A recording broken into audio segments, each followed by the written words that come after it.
खुदाया खुदाया खुदाया दिला दे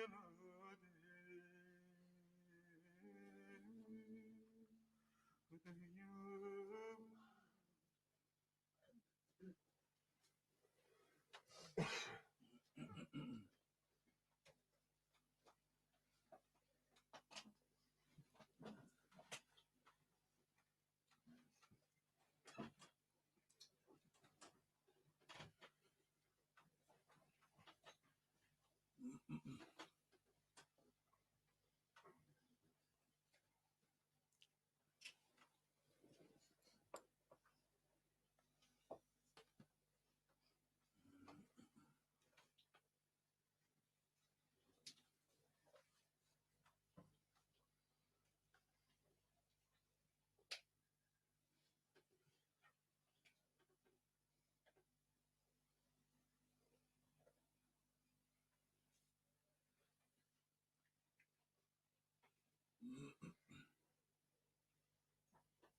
Very good, very good.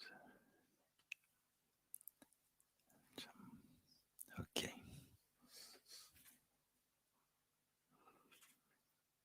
Om. Namaste. Welcome everyone to Satsang today, and welcome to all our friends who are joining us today from different parts of the world. We are now familiar that on Sundays is a chance that we have to have a worldwide Satsang tuning in at the same in real time with us. So very much welcome for everybody looking in, and for those who couldn't fit into this space, they're outside, and that if there are questions that you would like to put, also from people sitting outside, you can come in, and I can't see you from here, but you can come in and sit and present a question also. So very good. Straight away, look, come. That's right.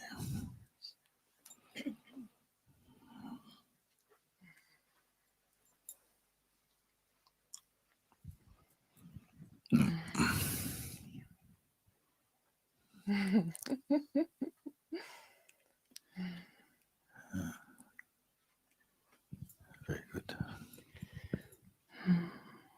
Yes, thank you, Mooji, for everything. So mostly, I don't understand what's happening to me.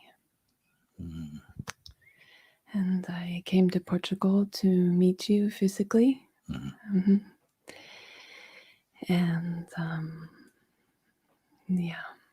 So you can relax a bit, okay? Relax, it's okay.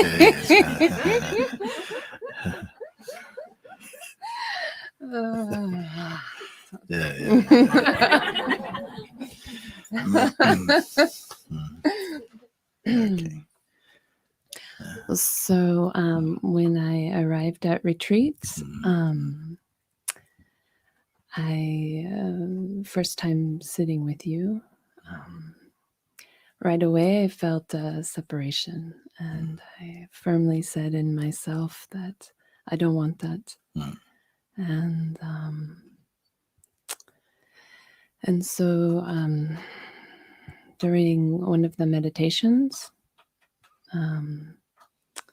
you were pointing and pointing and pointing.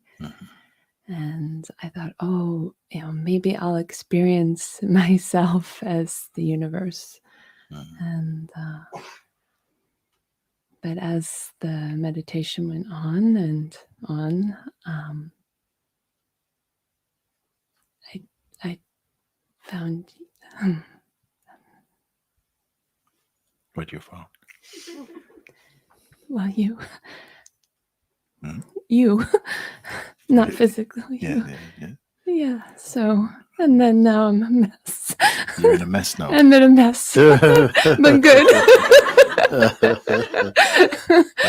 Uh, Uh, so, uh, uh. And what it means you're in a mess? What it means? um, Hmm. me, me as Me. the individual. Yes. Yeah, but very happy. Very happy mess. Yeah, yeah.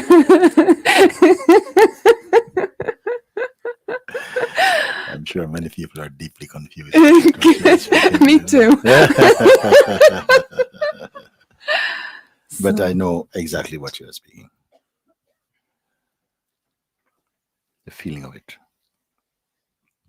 And what I can say is, in much of the time in life, we have to develop a sense of being someone going somewhere, having a definite shape, or at least a definite dream or vision about what you want to achieve in life.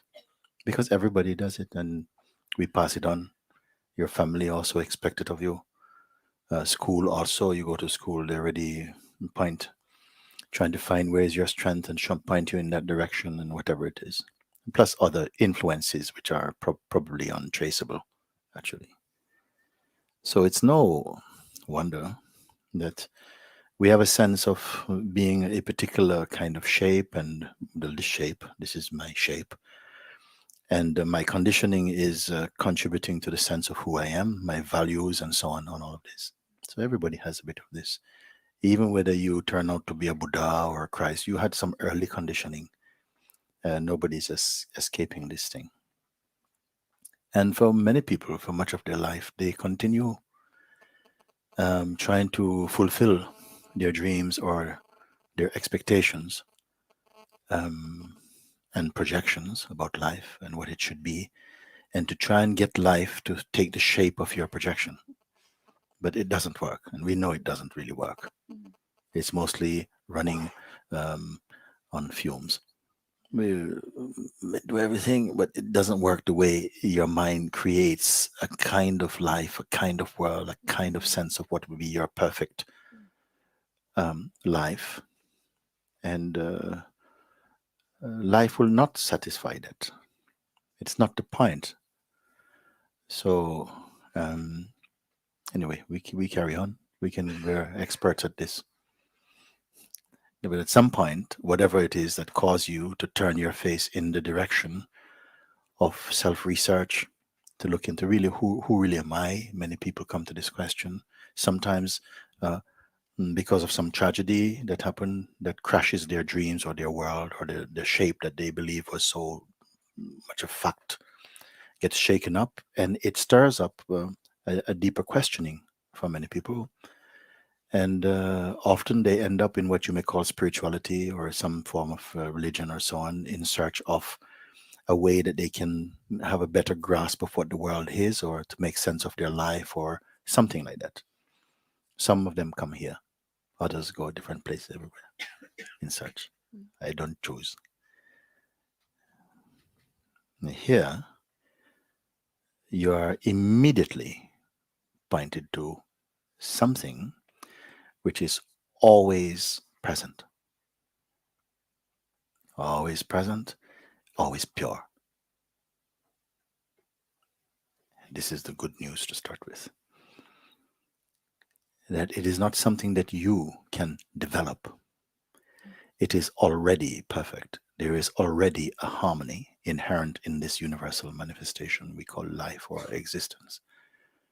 And it is not merely a myth or a spiritual fantasy, that it is possible to awaken to that reality within your own self.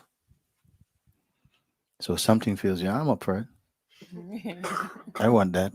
I like the picture of Buddha. He looks very peaceful, Jesus, he's got a beard, but he's very, very, sweet guy and full of wisdom, and he works miracles or whatever it is. Whatever is our attraction there, something is enough to initiate some attraction to explore a little bit.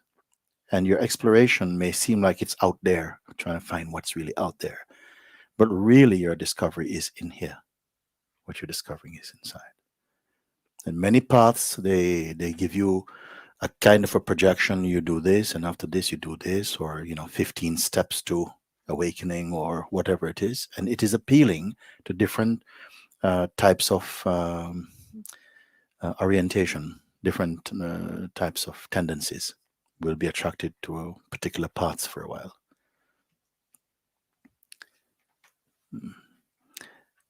Here, I don't want to point you to 15 steps. There is something that is here before even the first step is taken. You see, if truth is truth, and it is eternal, is infinite or timeless, it must also be here now. It cannot merely be the gift or the reward at the end of some striving. Then you have done it, and then you found it. It may be this too. It can come in this form also, because every path is an expression of one consciousness, expressing in diverse ways. But here, because it is immediate, and point you to something which is immediate, something which is not, you're not going to develop. The mind, the conditioned sense of being, or our mind or ego, likes the evolutionary path. It feels totally natural, because in every other aspect of life, one evolves and becomes better and more pure, or more skilled, or more whatever, more. And it's very appealing to most people, because it seems totally consistent with the rest of life. But yourself is not like that. Your true self is not an evolution. It is always pure. And that is the first thing that is presented to you. What you are searching for is already here. And some people immediately think, well, rubbish. I've not found anything in my life that I can say is beautiful. So, I'm sorry, I cannot. That's not my path. I know that I've got to get rid of all my stuff. I've got to become a better person, and I've got a long way to go. And then eventually, maybe with some blessings and grace, I might come a bit nearer. Some people feel like, they have many more lives ahead. Life after life, they're getting closer and closer and closer. But here, I throw that out. Yeah. We put you straight away to look at who you think you are. Who do you think you are? And the way that you conceive of yourself, is that a fact? Is it a truth? And by truth, I mean that it is steadily true. Not true today, maybe not so true tomorrow, next week it's gone. It cannot be the truth. There must be something which is not subject to change, and it is already perfect. But not perfect as is conceived through the human instrument, like the human mind, because the mind cannot be constant about anything. It will find the most beautiful thing and think, oh, I'm going to be happy forever. In a short time, it's not happy. It wants a more beautiful thing, isn't it? And we know that. We are old enough to admit that it's true. I have not found anything that I have been constantly delighted with, isn't it? Some people say, oh, I have a childhood sweetheart, but they married somebody else. My heart is broken. And somebody tell, actually, they're divorced. Really? Oh, stand a chance. And then somehow you go and and then somehow you're together. And my God, I can't believe this. This is the most fantastic thing. And if God Himself came and says, but darling, I have awakening for you, you say, can it wait? Because I got to give this a go. I mean, like, this is more appealing to me than awakening right now. And if somehow you meet up with your desire, your beloved, oh, it will not be what you imagine it to be, isn't it? Because the nature of things which you conceive or you get is that they cannot continue to satisfy your projections, because they are not your projections. And at some point you'll come to wake up to this. I am not saying that life, it will be disappointing. It will only be disappointing if you keep appointing it to be something more than it needs to be. You see, ultimately, for some people, they come discover that everything that they have tried as other has turned out to be mm, not satisfying. Now they want to find that which is not other. Then life, nature, universe, God, grace, whatever you want to call it, seems to arrange something for you, brings you into a place where you can begin to explore meaningfully, experientially, to make a discovery to satisfy that urge inside your heart. So I just somehow found myself saying this to you. Now you. So you came to satsang. And in being in satsang, somehow, um, perhaps you may have had some projections or something, who knows, but something has happened is that your idea of who you are has been somehow beginning to deconstruct in some way.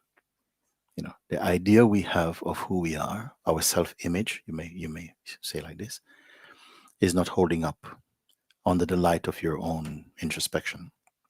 Something is crumbling, and naturally, some fear comes because a lot of investment has gone into being the person you now believe you are.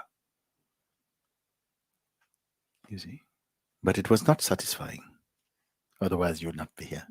On some level, something must want to go more, or to go beyond, or to get out of a certain mindset. And this has been the stimulus for bringing you to a place like this. And so something is happening, and it is good that something happens. Even if your world is shaken up, it is good, because somewhere out of that will emerge uh, something very pure. You must have a sense of that, don't you?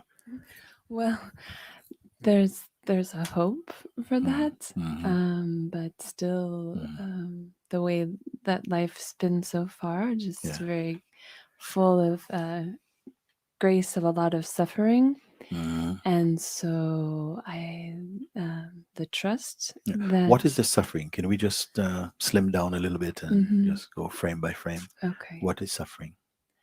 Um,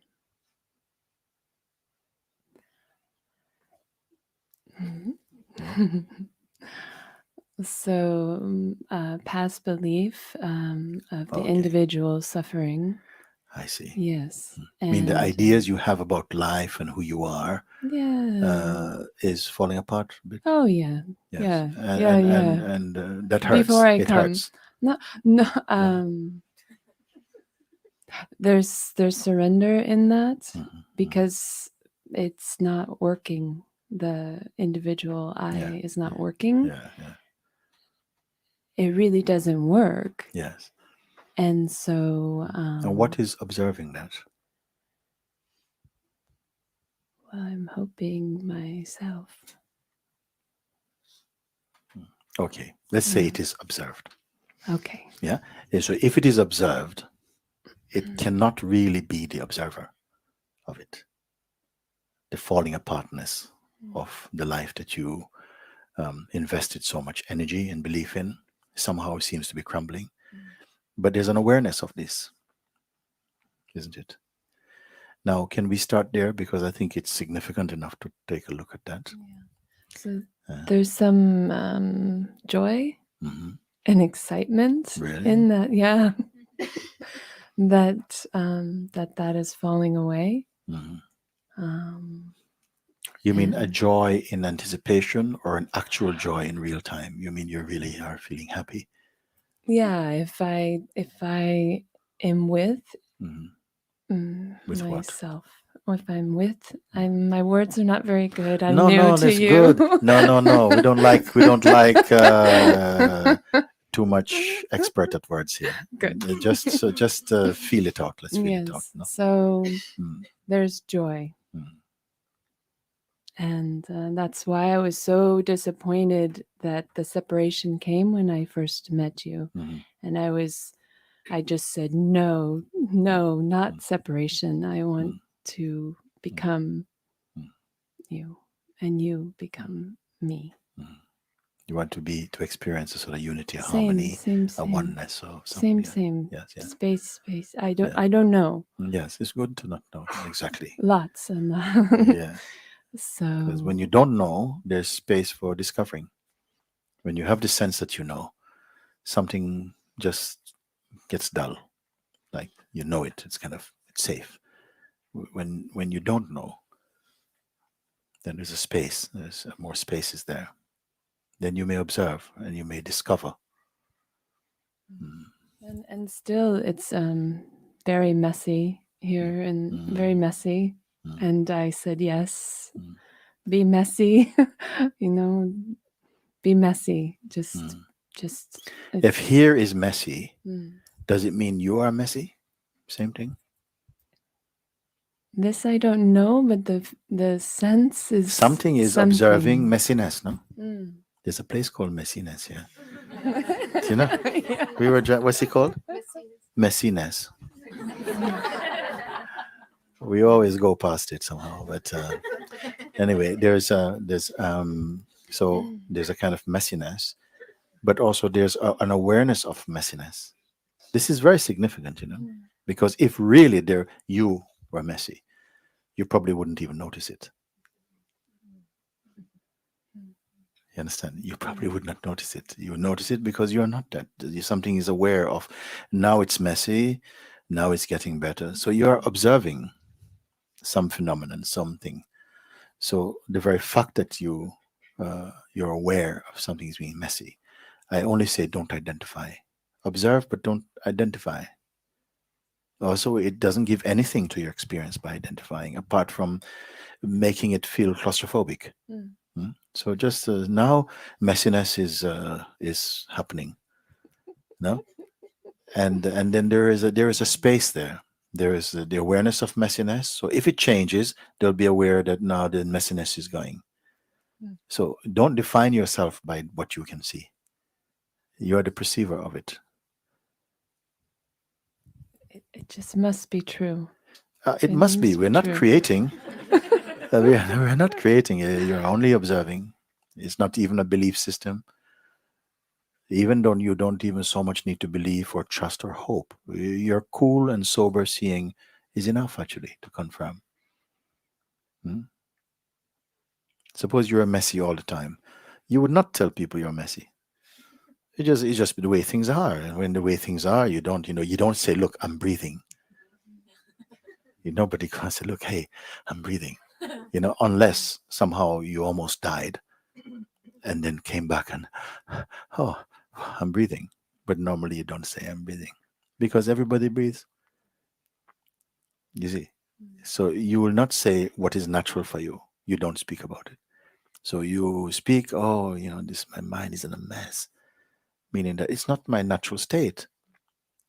It's just behaving like this today. So something is aware of this.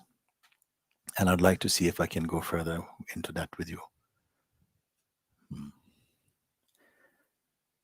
If there is an awareness of, say, a state like messiness,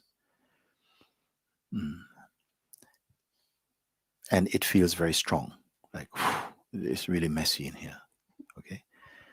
It would mean that it is observed, this messiness, but that which is observing it is corresponding with it on some level. It means that it matters to be messy or not messy.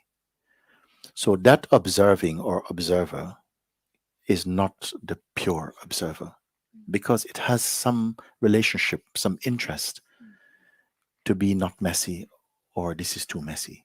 You see? Okay? If we understand this thing, then somehow even that observer becomes a kind of quality. It's linked with the sense of messiness. I really feel messy and I just wish I would be more like yesterday. I was feeling calm. So there is a desire there. So that creates a kind of a particular way of seeing yourself.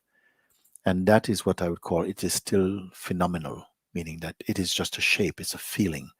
It's not constant, it's a sensation.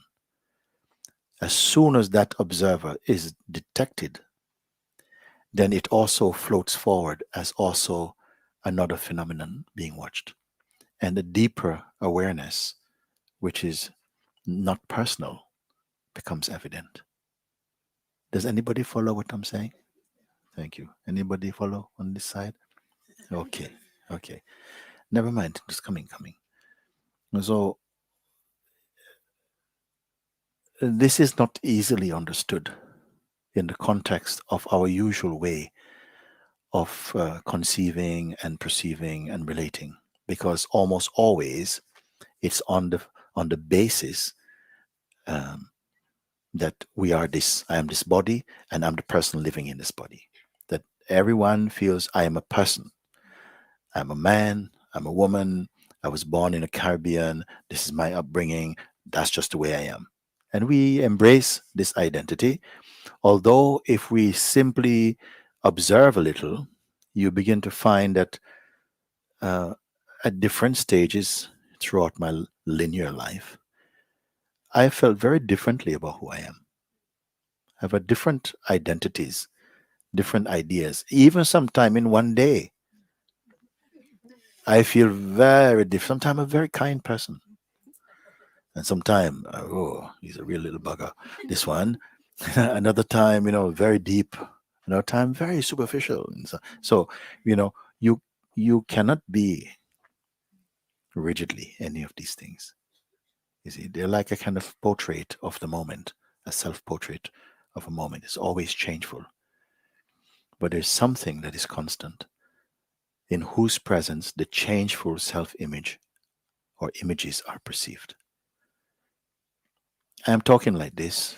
I don't always talk like this, but right now I'm talking like this for you.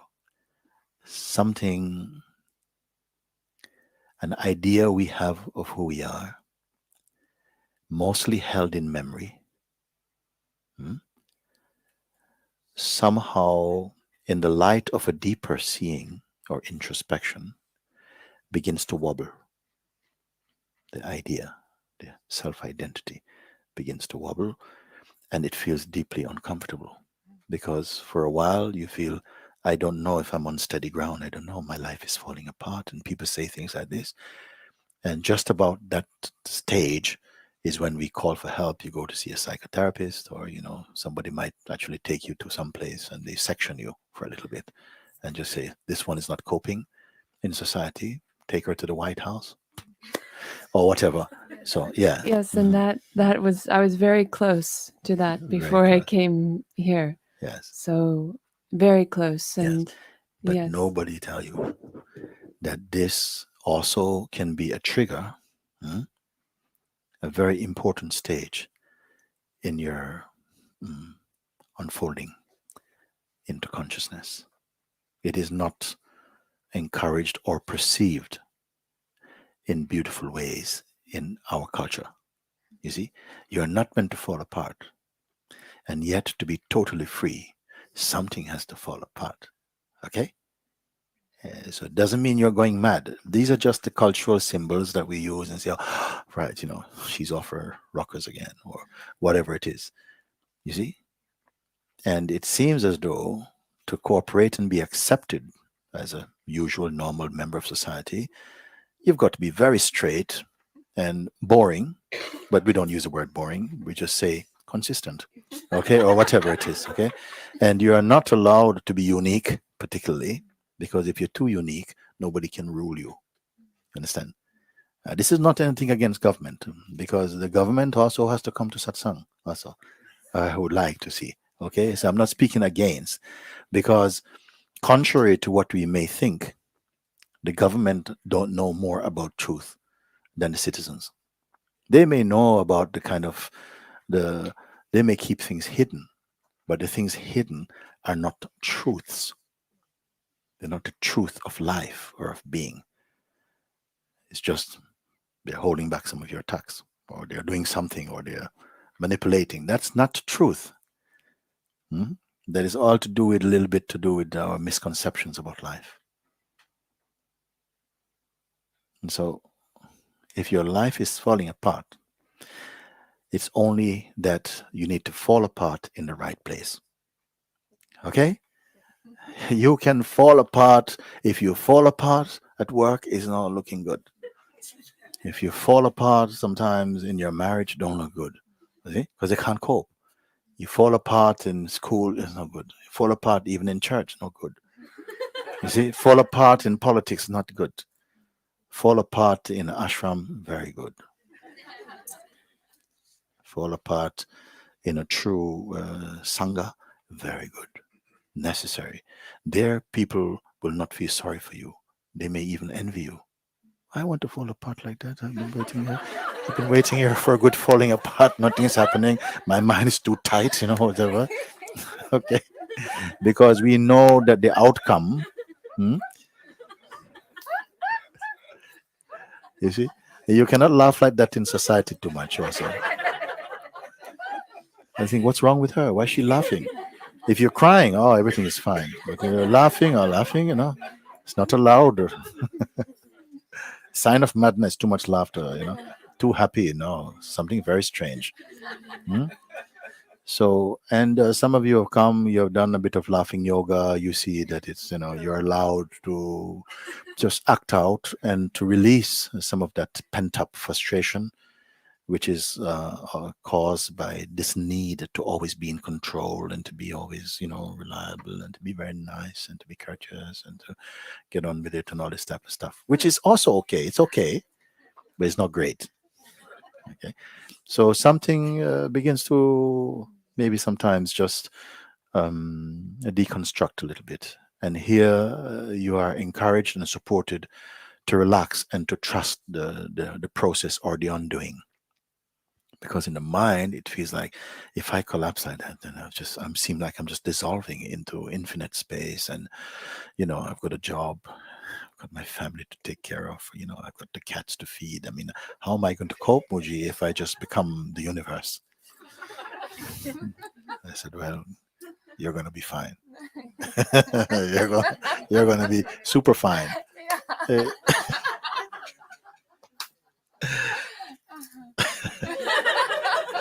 so most of the trouble is the mistrust and the fear of not knowing.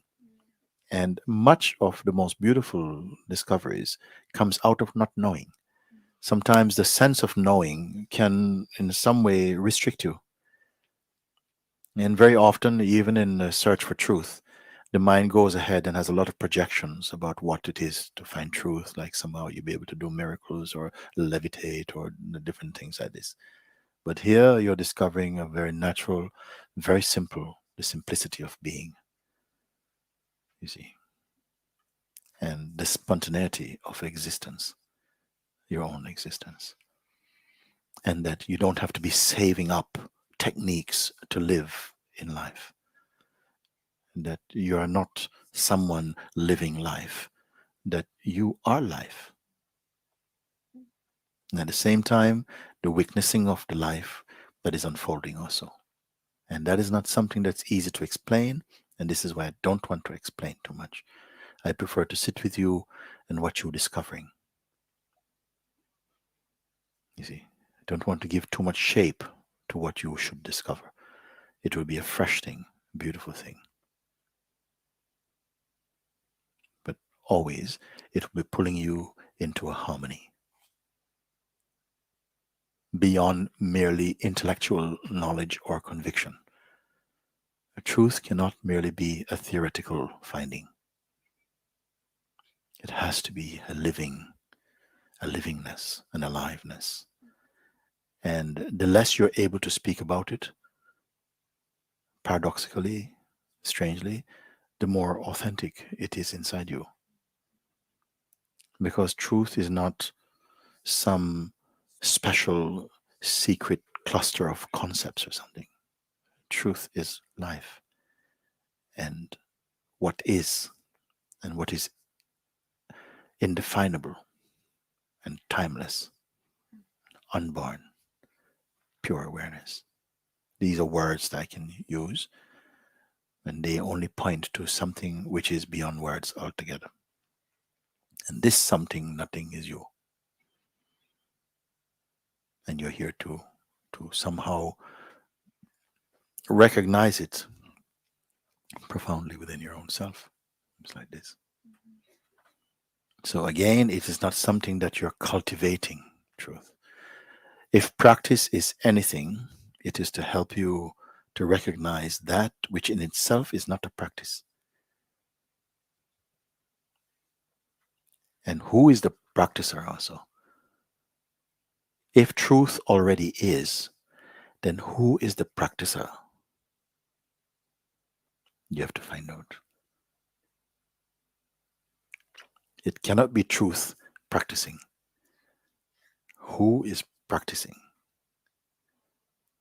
Hmm? Who is seeking? Hmm?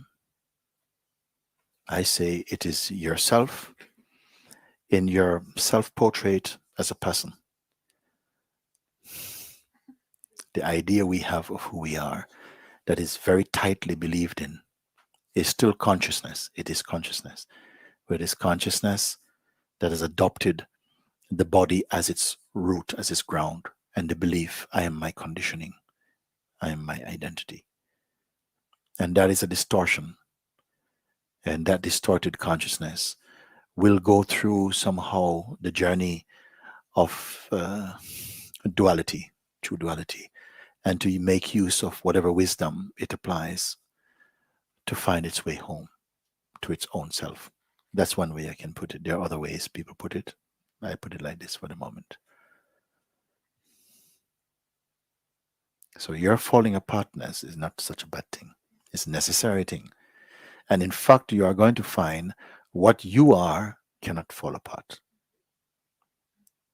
All that's falling apart is presently the idea you have of who you are.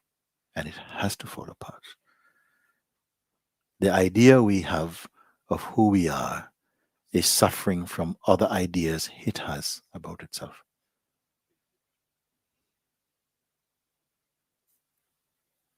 Time, please. Mm.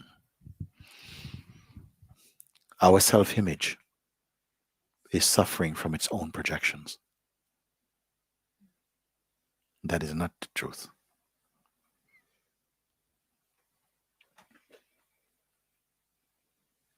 All that you imagine, believe, think about, dream of, or are attached to, all these are sensations in you. It's okay, it's not a terrible thing. I don't see how we can refute it, in fact. Right now, something is very strong, it's so powerful, I don't know, and then it's gone. And if I say, can you retrieve it? Right now it feels totally like a fact, it's real, undeniable, but in a short while, you cannot retrieve it, it's gone. Everything is like yesterday's newspapers. Everything is going. Only by memory, somehow, we seem to hold a link with many things. There's something here that does not need the shape of or the identity of a person in order to perceive. Your consciousness can be very fresh, free from that limitation of personhood. It is totally in the now, fresh. We are attached deeply to memory or to identity, to certain kind of relationships deeply. Without this deep attachment, there's a functioning that is very happy, very harmonious. It doesn't mean that if you're a mother, that suddenly you'll stop being a mother. But you may turn out with some very enlightening motherhood. Who knows? You see, because I don't think that the role that the consciousness plays will suffer because of awakening to a deeper truth. It cannot suffer. It can only be enhanced, but in some way, it won't be as um, deeply meaningful or passionate in a way. It won't be like that. And nothing is meant to be like that. You don't have to be so passionate about anything in existence, actually. But yet you may relate and enjoy. And and the responses to life will be felt more to be something spontaneous and fresh. Like I'm not doing them. Anybody who pays close attention and observe themselves or their emotions will come to see that there's a kind of happeningness about them. They just seem to happen, like a thought just seemed to happen in my mind. Before a thought occurs to you, did you know it was coming? Did you order a certain portion of thoughts for the day? Do you know what is going to be your next thought? You don't know. They are random somehow. But what happens is that when certain thoughts come, mm, there is a kind of relationship with them. They have to connect with the thinker of thought. They have to connect with some identity. And then together they can clap. It's like a thought arising, but for no one is like trying to clap with one hand. When it connects with identity, then somehow it can produce some noise, some sound.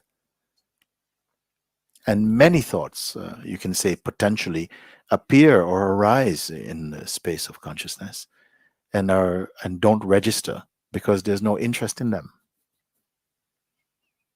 And you don't have to transcend something if it has no meaning or interest for you. Can you imagine if every thought potentially that arose inside you had to get registered? There'd be no space in you at all. If everything you see with the eyes kind of became a photograph inside you, everything you taste registered, how long would it take you to be full? So, very often in your natural functioning of life, how marvelous is the consciousness because it can look at anything in intimate detail and not have to soak it up, doesn't have to register its presence, doesn't have to press save. And most things are like this for you. Maybe 99.9% of the possibility of perceiving something is like that for you. But a little bit, we have a particular relationship with certain kind of thoughts, and almost always they are personal. Almost always the thoughts that stick and cause trouble have a personal quality about them. Like I'm not good enough, or see, I still have a long way to go, or, you know, uh, I want to be special, or it always come back to being something personal. And it is okay. You know, there's always going to be some some play like this. However, you don't need to be stuck with them. You only need to recognize, acknowledge, and confirm your true position. Presently, we are deeply identified with personality. We enjoy and suffer from the place of personality. But personality itself is a phenomenon that is not consistent. Watched from a deeper place, a deeper awareness. What watches personhood? What watches and perceives the functioning of the senses or the sense of time or space or life? What is observing all of this? Without passion.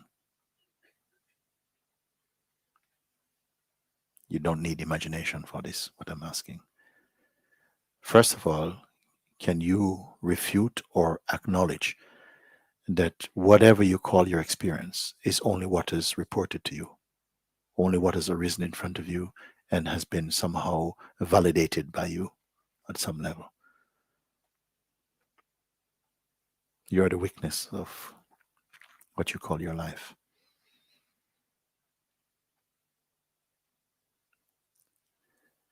What is witnessing all of these things?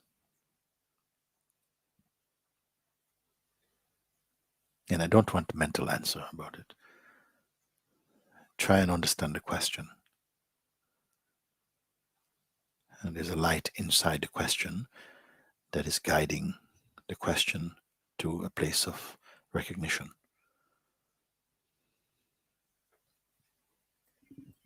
So there's a sense of what you're speaking.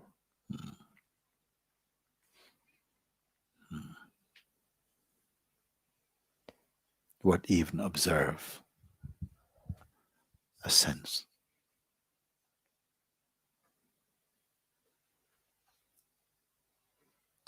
From where is even a sensation even perceived? By what is it perceived? Again, no answer. The fact is, it is perceived. Can the perceiver of even the most subtle sensation, can the perceiver itself be perceived? Mm-hmm. That was the meditation. And so I was so happy that I didn't find me and that I found you. Because me would have been messy. If you find me, there is still you and me. And you yourself are greater than me in your finding. You are the one who is observing.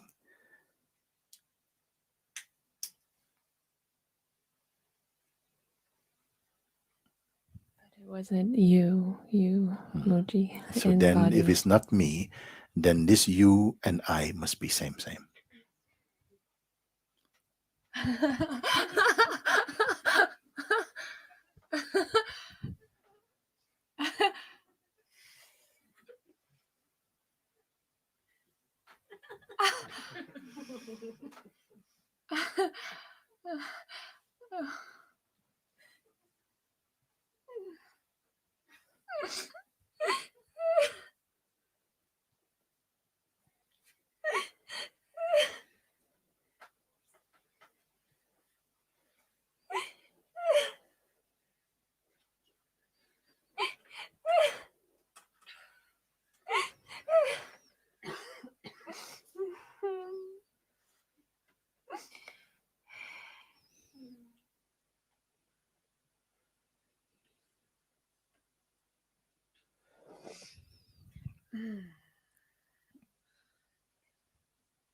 Because it come a time when all the sense of separation will become unbearable.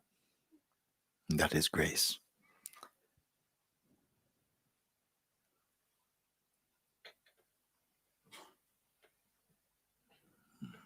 And there's nothing you need to speak about. Somehow just digest your seeing. Nothing you have to talk about. Often when someone come to this place of recognition, I say to them, go home, go to your room and zip yourself inside your sleeping bag and don't come out. Marinate in your seeing.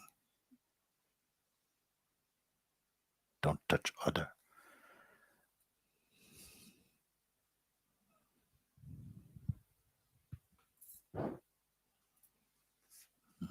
Very good.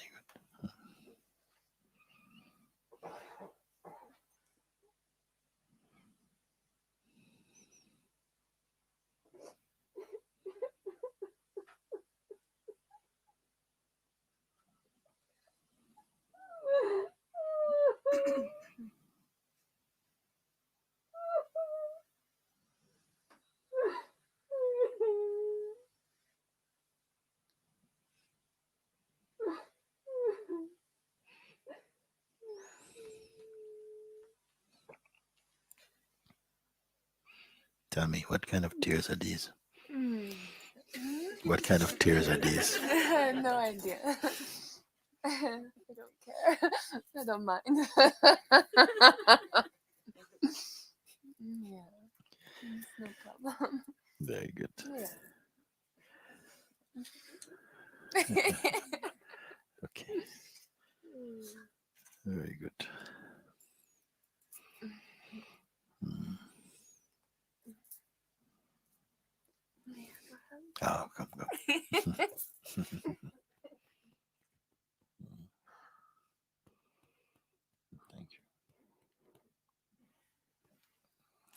Very good. Mm.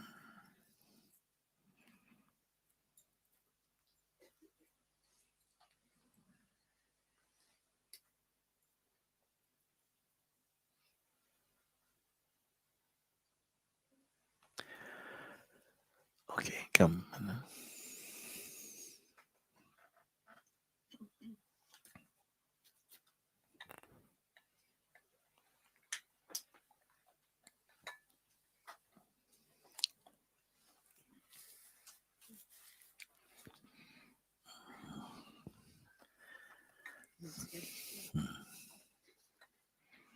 It's kind of embarrassing, really, because I went through this being separated from consciousness. Consciousness for me is just about unbearable. It's just, ouch, I just feel like I'm in full pain most of the time and just want to be alone. And it's very difficult for that to happen. And about a few years ago, I was falling to pieces, and I don't fall to pieces. I'm the strong one. Everyone comes to me. I do whatever has to be done. And so when I started to fall to pieces, it was terrifying. I was just pure terrified, in pain. I woke up in the morning sweating. I couldn't function, and everybody thought I was losing it, and I thought I was losing it, and it's happened at last. And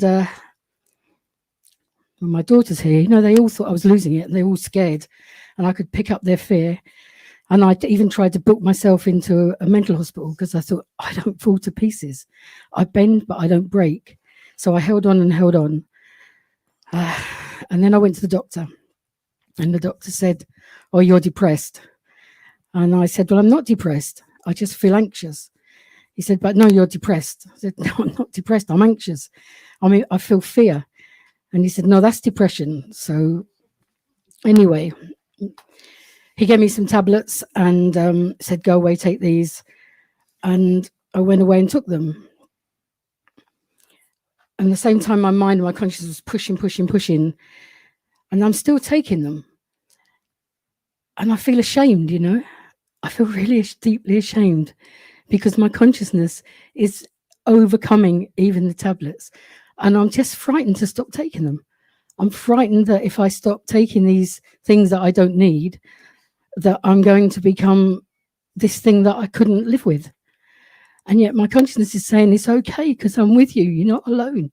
It's okay, you're not separate. We never have been. Behind my fist, just telling me, don't take a chance, because look how you were. Look how frightened you were. And But you seem to be frightened now, agitated now. Because I know that I can't live with this separation. Yes. I can't What separates? I can't live with it without being connected to totally merging with myself, I can't bear it. First of all, no one can exist without consciousness. It's just a huge misconception because without consciousness, consciousness is the foundation, the support for all that is being perceived. You mean consciousness. When you say I, the significance of I is consciousness. No, I has become get converted into functioning as person, but I is consciousness. Within you can be without the person, but the person cannot be without you. Even your mind, in any stage of what you may call mind in its functioning, it cannot be without you, and you can be without it. The psychological aspect of the mental functioning. So this is a gross misconception that you can be separate from consciousness. Or what can be separate in experience is your identity, your idea of who you take yourself to be can be quite unconscious in some way. Not totally, because even consciousness is needed for that delusion to be there, even. But what do I do? I feel that taking some substance is is blocking. When you are asleep, And do you yet, need any substance? no. And then, in a way, you have to remain consciously asleep. That's what the sage is, in fact.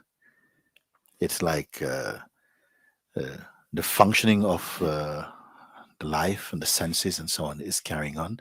They are merely the weakness of it in some way, but they are totally not identified with that. Now, from the perspective of identity, that might sound like, wow, I don't know if I want to be in such a state. I want to be in touch with everything. But still, at the same time, it could be said the awakened one is not without senses, can still taste and enjoy and discern the difference in and textures and sensations, and everything is still fully functioning. But the identity that claims any particular relationship is missing, is dissolved. And I tell you something, those of you who are here, I don't have to refer to anybody outside of here, who have experienced yourself independent of your self image or ego, you know that you don't want your ego back, actually. When you speak like this, we think, oh, the ego is everything. Okay, you don't call it ego, you call it yourself. Like, I wouldn't want to be without myself. You cannot be without yourself, but you can be without your ego. And once you have experienced the ego, because it seems like it's everything when it seems to be here, but when it's gone, you see it is nothing. This is the thing. When you are identified as ego or as personality or person, that particular context of being, then it feels like you cannot be without you. I wouldn't know how to be. Where would my relationships be? Who would take care of my life and all of this?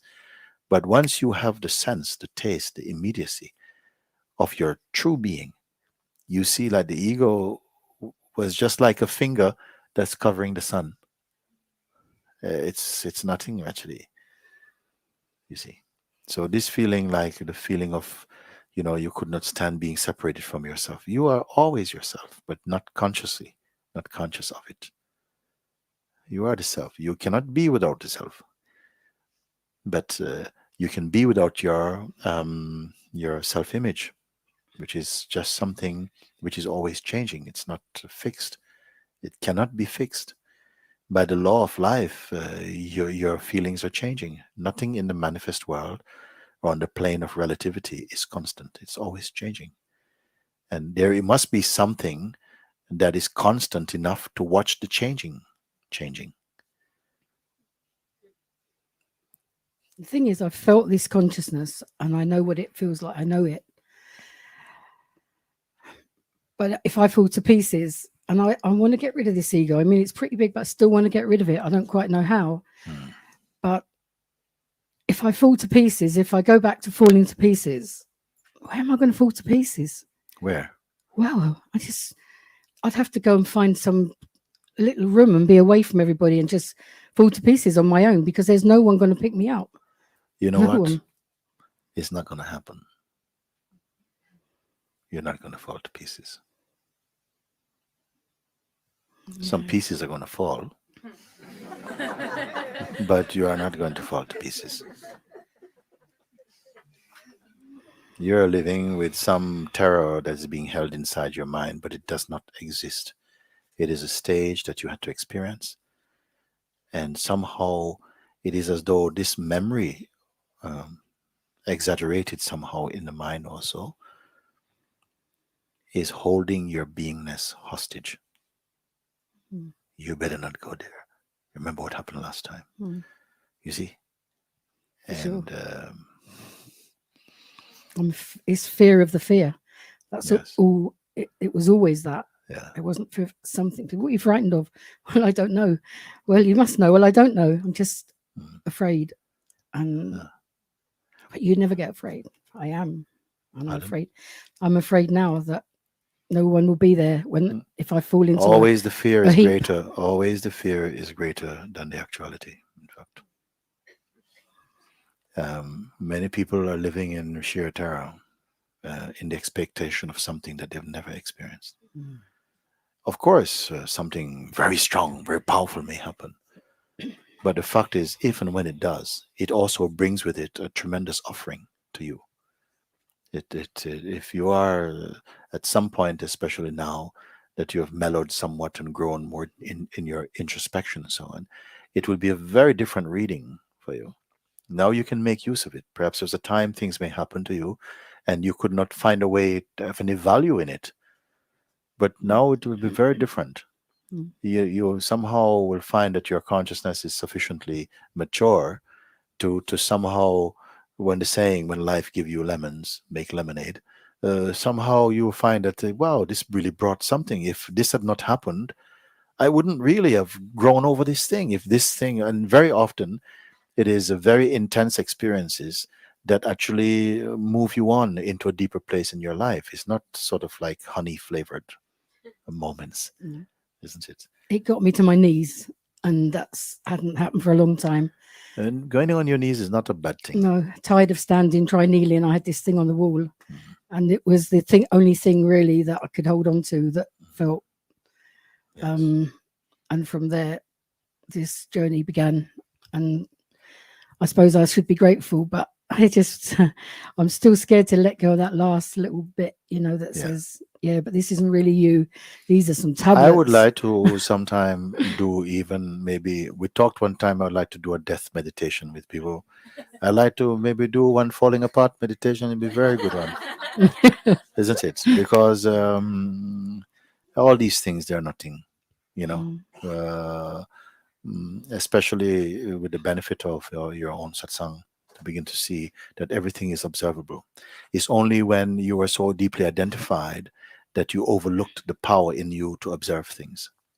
But now sometimes you'll see, even you could be in an argument with someone and something is totally not involved at all. There's just a total silence. And sometimes you burst into laughter also because you say it just seems so ridiculous. Like, I'm totally loving you, but right now I want to wring your neck, and how can these inconsistencies or contradictions work together? Is it possible that you can have a tsunami going on in your head and at the same time be in total peace? Yes, you can. You see, it just that the tsunami won't last very long if it's not fed by the personal fire of, oh, this is happening to me. No, it's nothing. It can be there. And sometimes these things come, and an opportunity is there to with them to see that what you truly are cannot be overtaken. I think it's a wonderful thing to embrace falling apart. I told the story of Ramana Maharshi, my guru's guru. When he was a boy, his photograph of him there. When he was a boy, maybe about 15 years old, he happened to be visiting, I think, his uncle's house in Madurai, in the south of India.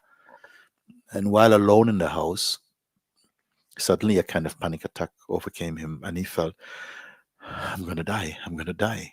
Young boy, healthy, suddenly panic attack, I'm going to die. And a huge terror came over him. And so there was no one to ask for help.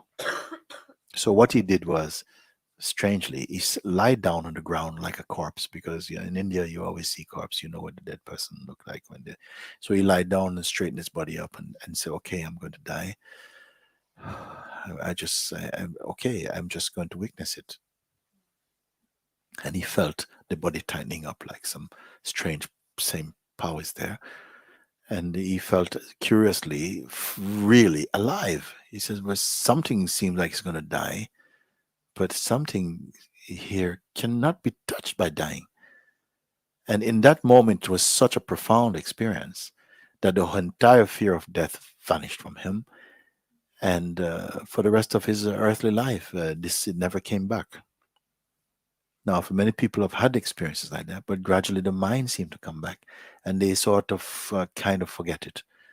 But with him, he saw very clearly that, yes, the body may go, but what I am cannot go. You see? And it was there, perhaps, was the beginning of a tremendous change that came over him. And he grew up to be one of the most respected sages of India. One day, his body did die. I wonder where he is now. So same thing like that, falling apart. Oh, I'm going to fall. I feel my life is falling apart. But you witness it. There's a power here that is so amazing that as soon as it recognizes itself, it seems like it cannot forget itself anymore.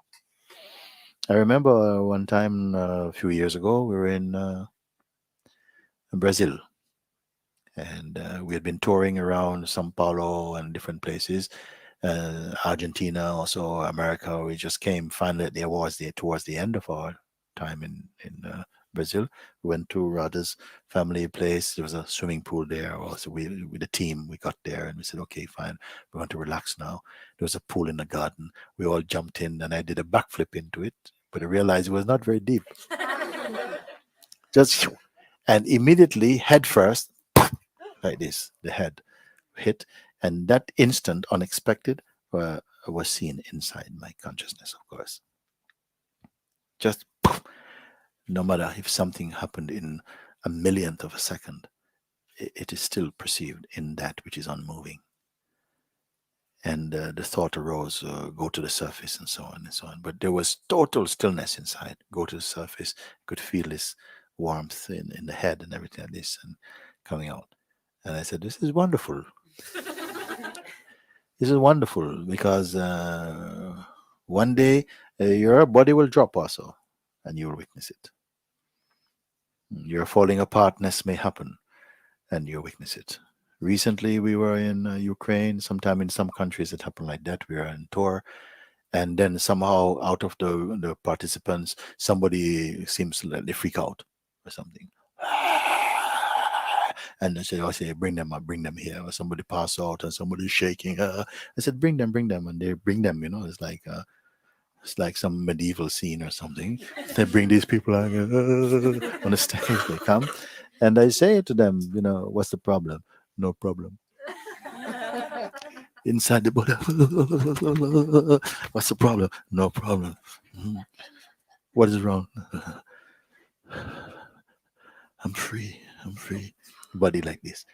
So from the onlooker's point of view, it can look like, my God, this person is flipped, but inside total peace. And very often it is happening like that. So this kind of falling apart, it has just become a kind of taboo in our culture. Like it's the most terrible thing. Whatever happens, you should never fall apart. And yet, the most awakened beings, the most healthy, all round, sometimes experience a nervous breakdown or whatever you may call it in our culture, and release the deeper space internally, make them much wider, much more wise, much more peaceful, more understanding, more compassionate. I don't think you have anything to really worry about. Thank you. Okay, very good. I go tomorrow, so Yeah. see. Really? Yeah. Oh, I'm so happy you are here today. I'm happy and then must be hard for you. You look tired sometimes. Yeah, okay, a bit physically. Message to people at the same Well, actually, no. The same message, but something inside is alive in it. Hmm? Very good. Namaste. One time we were asking some people if they would want to help in editing some of the transcripts from Satsang some while ago, and I remember one woman, she gave up. She says, it's very difficult to work with these Mooji's talks and stuff because you always come back to the same thing all the time. Like I want to move on. I want the discussion to develop and to become, sort of like much more engaging. And so I said, yes, that's for the mind. I'm not speaking to the mind. I'm not here to entertain that, but to point to what is. Please come. Okay.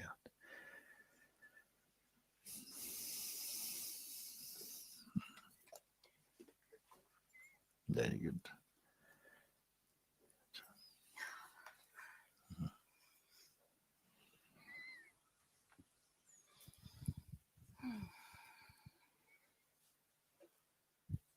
my heart is very hard. It's okay. Banking, yeah. And the question is, that's come. The theme today was life, right? Or We didn't come with a theme particularly, something. but it seems to arise from Yeah. moment to moment. Yes, and what's happened to me? Mhm. I didn't have the question before. It's coming. What's the meaning of life? It seems like I've been searching for at least 50 years. Yes. Yes. In many different places. Yes. Yes. Perhaps it's not the best question. Maybe a better question could be, because if we say what's the meaning of life, then so many people may offer some response and say it is for this and it is for that, and it will only be a conceptual response for you.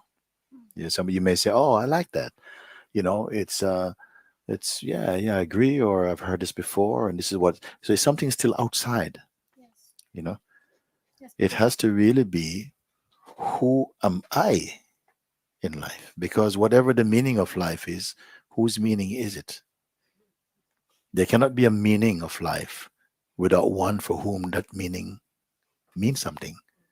So it can only be that somebody say, well, I would like to say perhaps even like, uh, there's life, and what is the opportunity? What is this all about? Why am I here, and who am I in this? Because clearly, if there was no you, there could not even be any question like, what is the meaning of life?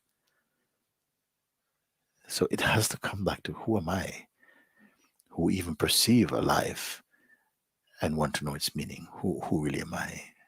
Because whatever life may mean, something here may disagree. You see. But who am I is a more intimate question. Who experience life? And a life that seems to be constantly changing. As touched by different moods also, different things seem to impact or affect the way in which life is experienced here also. But who really am I? Who is the experiencer of life? This is something. The other one, many debates about it. Many so-called experts. I don't know any experts at life. But you may find you are life, not you're living life. Nobody's living life. This is a massive illusion. You are yourself life. And the perceiver of life. Because it's like it's trust in life, and it's not trust in life. It's like, Yes. yeah. But Now both I trusting don't in know. life and not trusting in life are modes that are perceived by something which is independent of them. Isn't it? Both the trusting in the life and the not trusting in life, they are modifications of mind. They are also perceived. There's something prior to that, earlier than the modes. What is that? Life itself. Life itself. Life itself. Life itself. Yes. And then who are you? Life. But I wonder if this is deeply satisfying, because any real insight is immediately satisfying. It puts an end to all kinds of agitation and all kind of, it settles a lot of things. So therefore, it cannot merely be an intellectual discovery. It has to somehow merge inside your being. It has to resonate. It has to be that you yourself are the answer. That's what I'm seeking. Yes.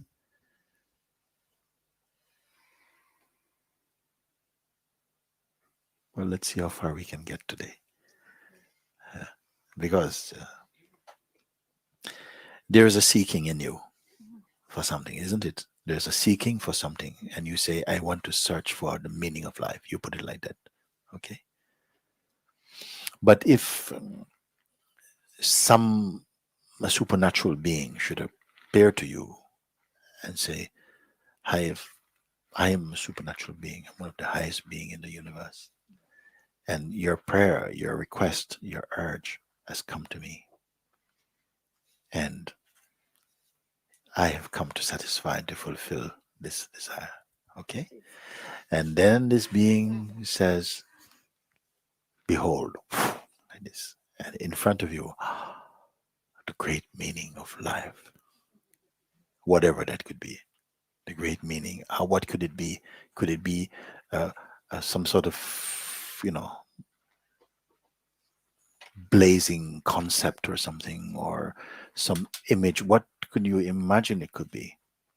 Whatever it could be, you will still be there looking at it and saying, wow, this is just amazing. Okay? But I am still here looking at it. And then you ask, can I have another question then? Because you've revealed the mystery of life, the meaning of life to be, what could it be, the meaning of life? The meaning of life is you. Me? How? Whatever it could be. What could it be? A vision, the most amazing feeling. Oh, wow. Oh, it's the most it's gone. That was the meaning of life. Then why did it go? I'm still here. Then who am I? Who experienced the great meaning, survived it, and the great meaning went? Then who am I? So it has to be, who am I? Who would perceive? And as for you, you are the highest being in the universe. But I was already here before you came. And I saw you here. So you also must be appearing in some ability in me to perceive you. So what could I be?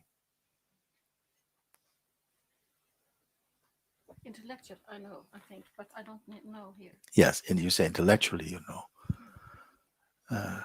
it's common sense, no? What you may call intellectual now. I say it's common sense. If you see something come appear to you and then this is the greatest thing, and then it went. So the greatest thing is gone. Well, in 6 months ago, I encountered the greatest thing, but it went. It can't be so great then, is it, if it went? But who are you who perceive the greatest thing? Because somehow something says it can't be me. Why? Because I am just John Brown. I was born around the corner here. What's so great about that? Even in the time of Jesus Christ, no? When some disciples went and said to their fellow men, they say, "We have found the one that we've been waiting for." Oh, really? Well, where is he from? Oh, he's from Nazareth. Nazareth? Can anything good come from Nazareth? You see? That was like saying he comes from Harlem. Harlem? Not from Manhattan? No, it's from Harlem. Harlem, anything good come? There's only drug dealers there. So something inside us is doing the same thing. You can't be that important. You didn't even finish your exams. You didn't do this. You're not so important. You cannot be the Buddha. There's something inside which is a tendency towards negative affirmations about yourself. You cannot be me. I've got a long way to go. And why? Because your perception or projection about an awakened being is a kind of fantasy. Like an awakened being, he drinks Coca-Cola? No, I can't be like this. He has You see, we have a lot of projection about, and so many people all over the world, they give their teachers and gurus a lot of trouble because they expect them to be squeaky clean according to your projection about what awaken is. And the trouble with that is that if you do this, it means then what your mind has done means that you cannot be that also because you're not squeaky clean. I just want to say this. You ask a question. I would like to find the meaning of life. And if I were to say something that you are the meaning of life, you are the life, you may say, but yes, somewhere I can appreciate that intellectually, but it's not my felt truth. Yes, so I don't want to say things like that to you. What I would say is that whatever experience you can gain or have, it is something appearing in time. It has a beginning and an end, isn't it? So you are the weakness of it. You who witness everything else. Even what somebody tell you Einstein did this, you will witness, well, that's only according to you. We don't know. But I accept or I don't accept, it still reports to you. And whatever our life seems to mean for us, it's only as it has been validated by you. So you who are perceiving everything, that which is perceiving everything. Now my question to you, can this also be perceived? Again, whatever is perceivable, it is only you who are perceiving them. Even the idea you have of who you are, it is only how it is perceived in you. Who are you? That which is perceiving, even space, which is very subtle, can that be perceived? You can try now.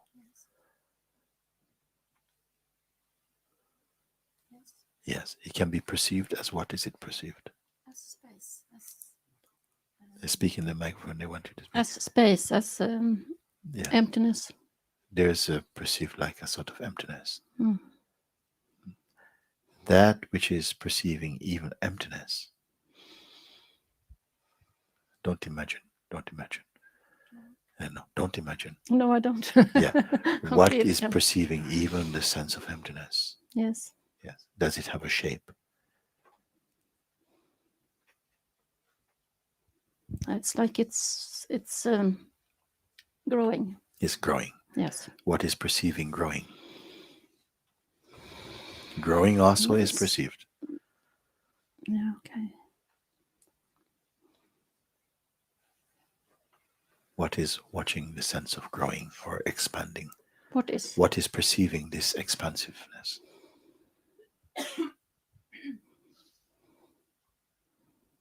Some kind of holding. Some kind of holding. Yes. Some kind of holding is also perceived.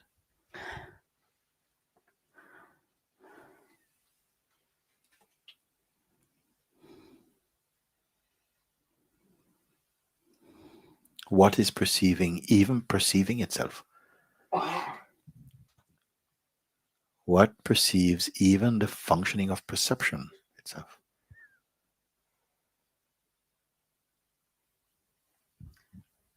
I don't know the word for that. Yes. Is it different from you?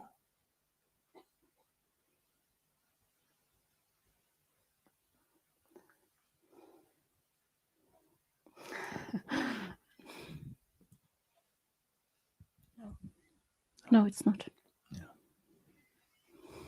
Then who are you? Everything. Where is this answer coming from even? It's like, as I said, I cannot find the right word. Yes. So when you ask that question, I don't know what to answer. Yes. Yes. I am not disappointed at all.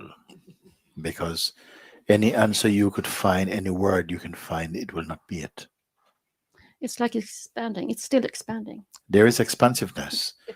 Yes. There's expansiveness, and the expansiveness perhaps is a result of the fact that this is a fresh exploration for you. Mm. But even expansiveness itself is perceived, isn't it? Yes. That which perceives even expansiveness, can it be identified?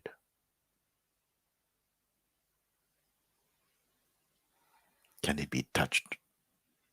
Does it have a shape?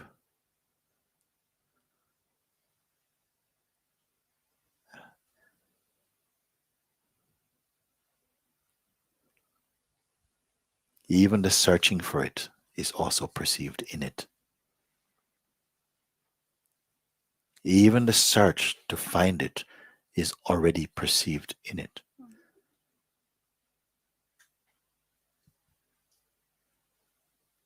There's no shape. It's just. Yeah. It is. It is. It just is. Yes. Yes. And you?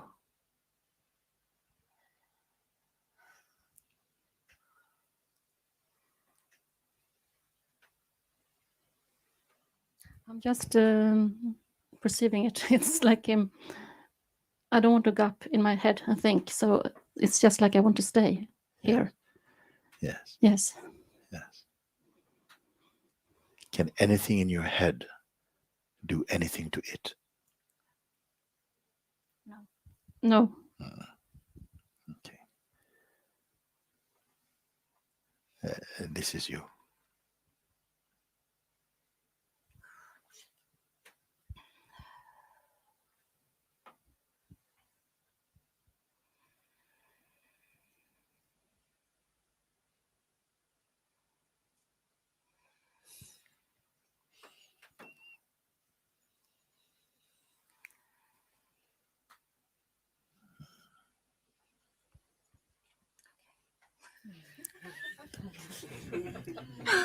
Okay.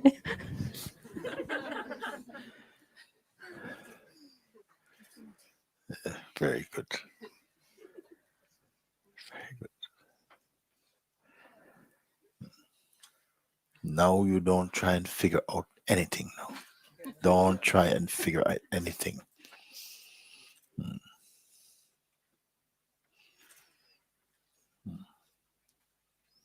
Nothing you are doing. Nothing you are doing. Everything is being done.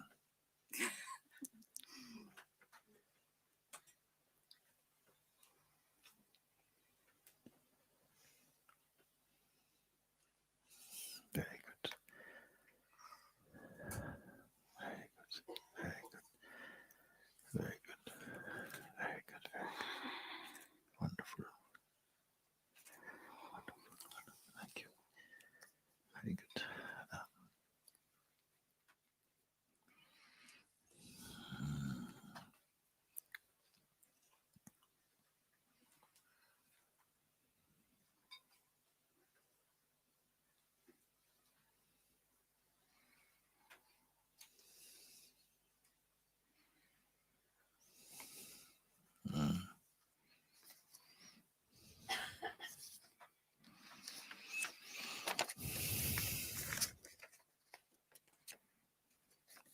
Message from Toria. Beloved Mooji, I don't want anything. I don't want to know. I don't want to carry. I don't want to hold.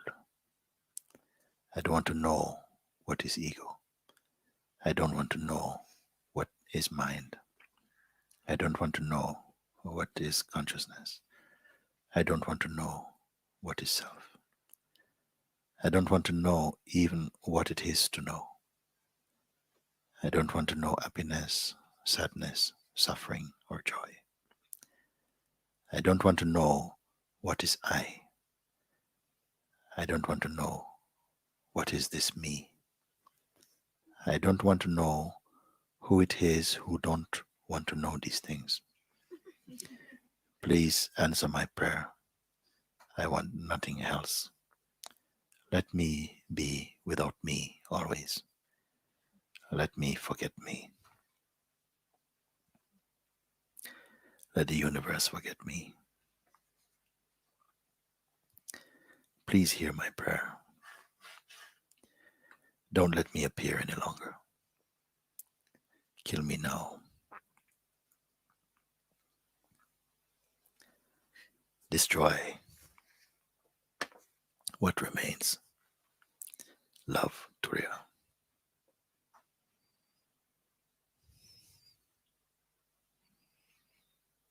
So be it.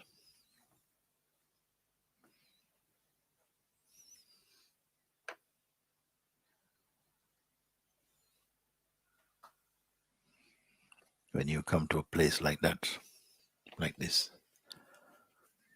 mm, mm, then you have run out of options.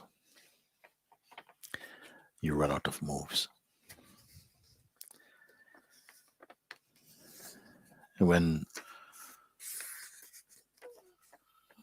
you don't have any attachment to any worldly treasures, then you will find what is priceless. Mm.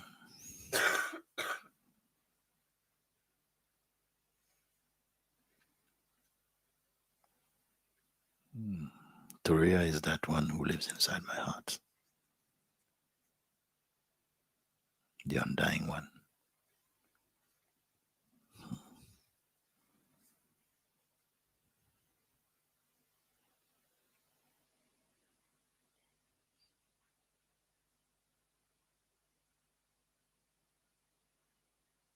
Mm.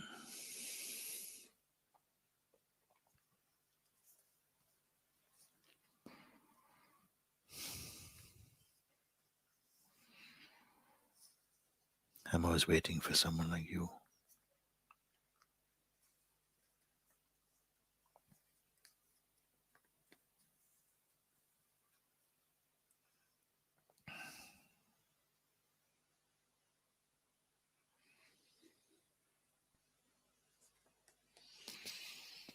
Very good.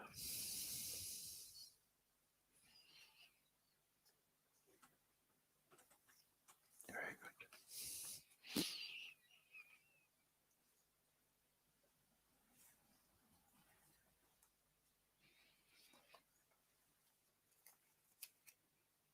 Okay. Mm.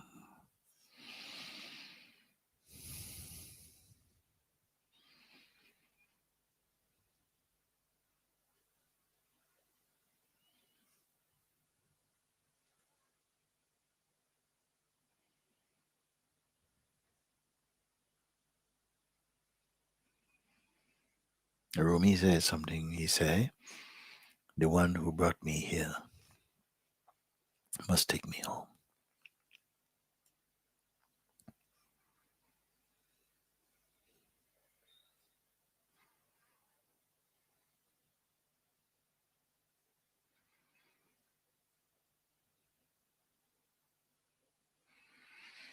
The one who brings you here, his home.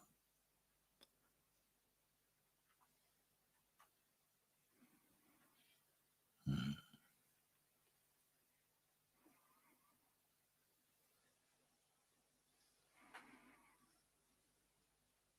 There is no distance to this home.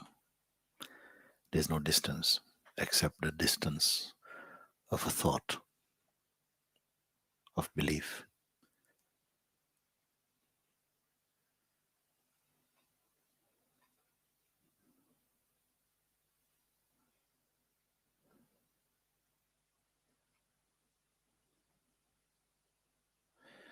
So satsang is only to remove this sleep, this delusion, this ignorance. And you'll find you are home. Living in the shape of the ego, with a sense of your own private autonomy, brings in the sense of separation and leaves us in a state of a powerful duality and a restlessness. But this restlessness is also part of our human story, because with the restlessness, there will not be peace. And it is an impulse within us to search for what is peace, to search for rest. And for a while, we're not conscious about it. For a while, it's not. We're not conscious. This urge to be home takes many forms. For a while, we hold many misconceptions about it. We may imagine that something that you can get in this world will somehow be the equivalent of this unity. But you are discovering that the unity is already wholesomeness within your own self. When we are in a state or stage when our mind is not dominated by arrogance, all these things become very simple to assimilate.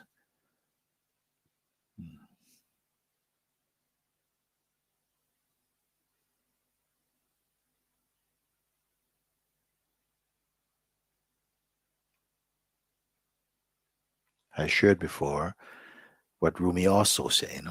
He said, I was knocking at a door. Suddenly it opens. I have been knocking from inside. And this is something very, very beautiful, very true also. We are already the inside, imagining that we're outside on account of the ego, on account of this limited identity, the sense of separation. So there's an urge inside that must awaken inside the heart of every human being, because we are compelled to search for what is true. And until you find it, we experience a state of restlessness. But at some point, an urge arises inside where the sense of separation becomes intolerable. And this discomfort is, in fact, the play of grace, because it will spur you on to find that which you must find. If not today, tomorrow, next month, next year, next life, even. But once you come, it will never let you go. You must make your way home. When we believe that we are only flesh and blood and conditioning, the journey has a physicality about it. When you realize that you are consciousness or spirit or presence, everything is available now. If you're only a flesh and form and name, then heaven becomes a place. But when you are consciousness, when you are presence, heaven is a state of being. We can enjoy both, just in the same way that we can enjoy the physicality of the universe. But at the same time, as you turn your attention within, you find that the inner universe is unbound. But it's not necessarily a universe of objects. There's a time when your yearning is not for objects. Your yearning is not for things. Your yearning is not for philosophy or ideologies. Your yearning is only for truth. No form is permanent, is everlasting, or is timeless. Everything that you perceive through the senses or the mind is somehow governed by time. It is transient. This body also is transient. It is a mortal body, you can call. But the immortal being is living in it. And while it is in this relationship, it must use this body while it is warm to find that which is timeless and imperishable.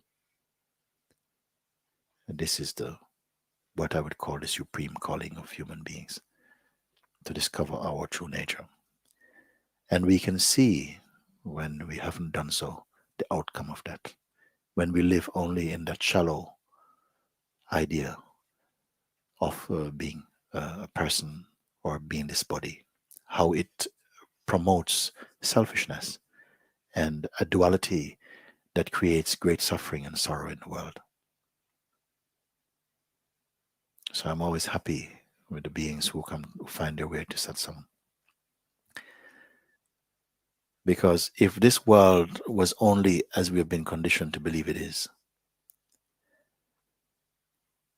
it would be a very terrible thing. If there was no way out. But as I said before, the way out is the way in.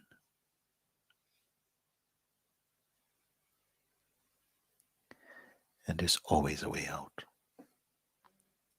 a way through, and a way to what we truly are.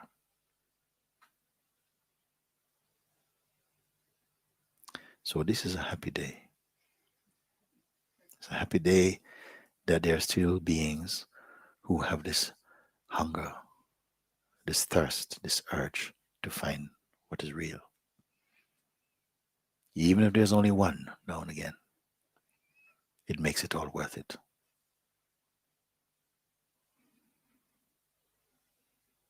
And you could be that one, or such a one. Mhm. Very good.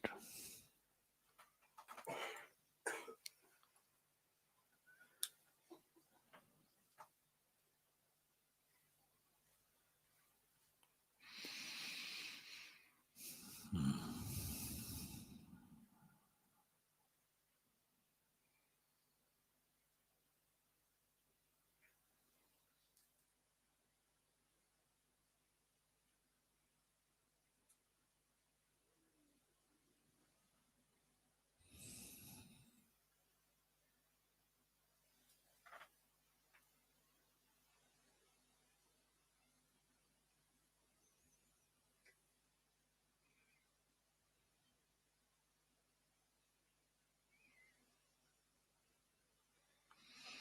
If this day, this moment, this time now was all you have, if there was no space to conceive of a future, if tomorrow was no guarantee, which it's not anyway, incidentally,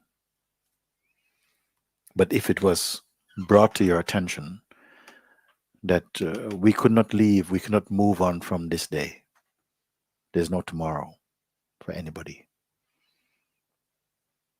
that you could not return to your nest,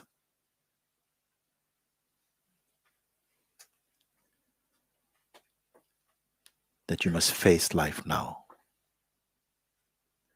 where do you sit inside your being? Why this question? Perhaps to have a look at how much investment we have in our projections. Where are you now? Here. Yes.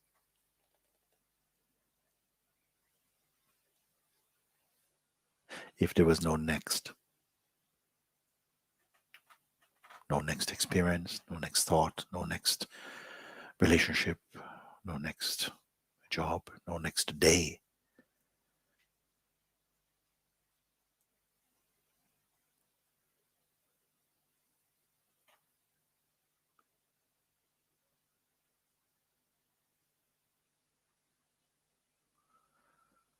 what is missing?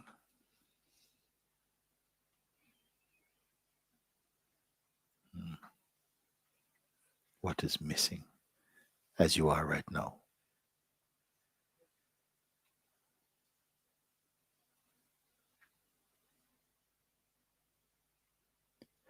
If even the imagination, because imagination will always offer you next.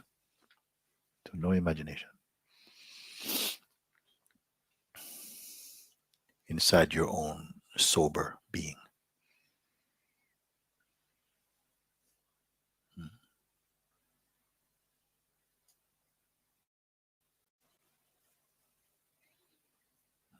Come.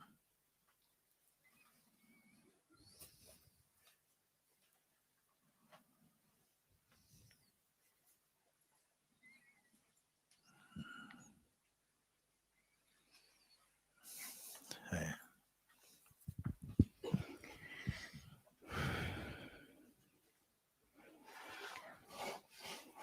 It's like a call, like you call me here. Yeah.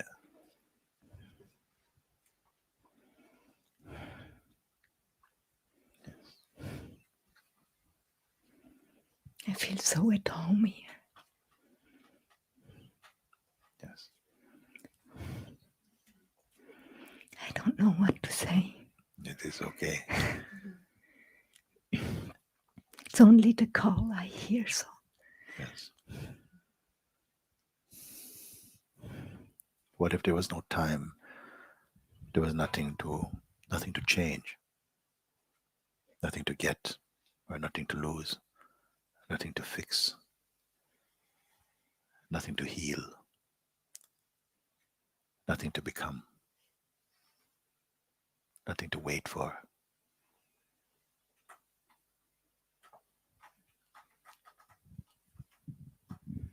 yes, it's the best. Yeah. Nothing missing. Nothing missing. Nothing missing.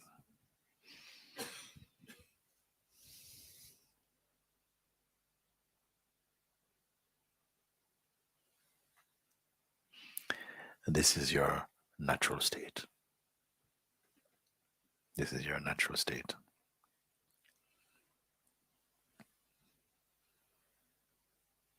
You're not dead,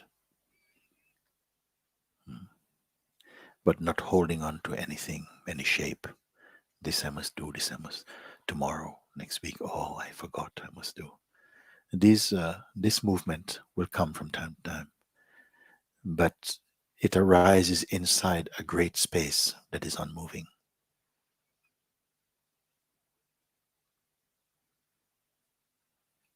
When your mind is established in and as this great space, then the ripples, the waves of the ocean can dance. You don't even need to say, well, I wish they would stop sometimes.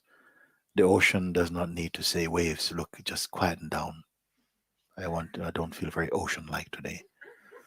It doesn't have any requirement. It doesn't say, when I'm still, I'm so ocean-like, I'm so perfect. When the waves are there, oh my God, you know. So you have no requirement, except superficially, for the flow of life, for the dance of life. Of course, we go this way and that way. And we say, oh no, not so much, and yes, please, and so on.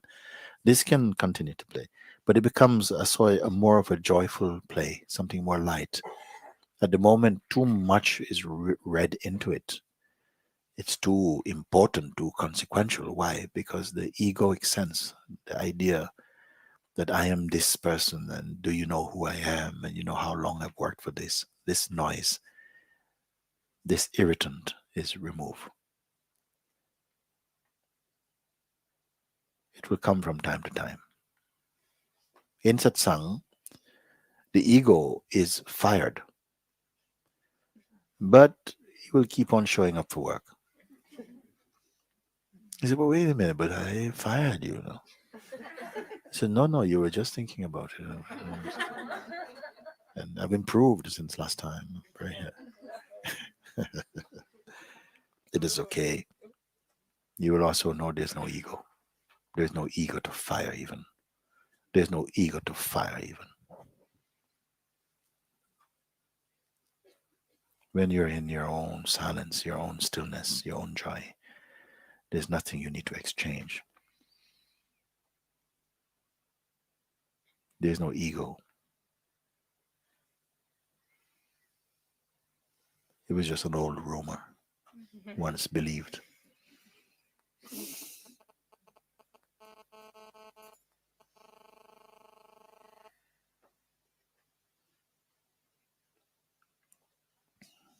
Yes.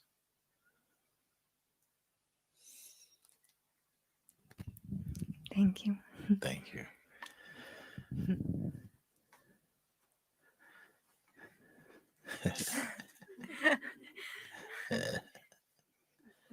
Very good. Very good. Thank you. Thank you. Thank you. Thank you. Thank you. Thank you. Very good. Very great.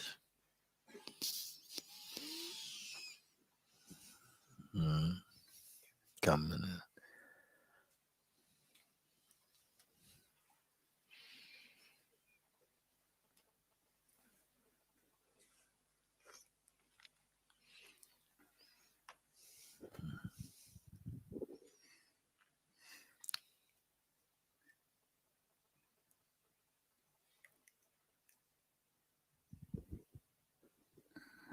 I was outside, and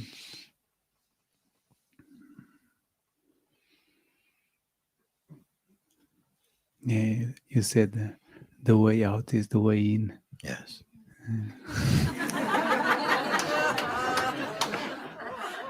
It works like this too.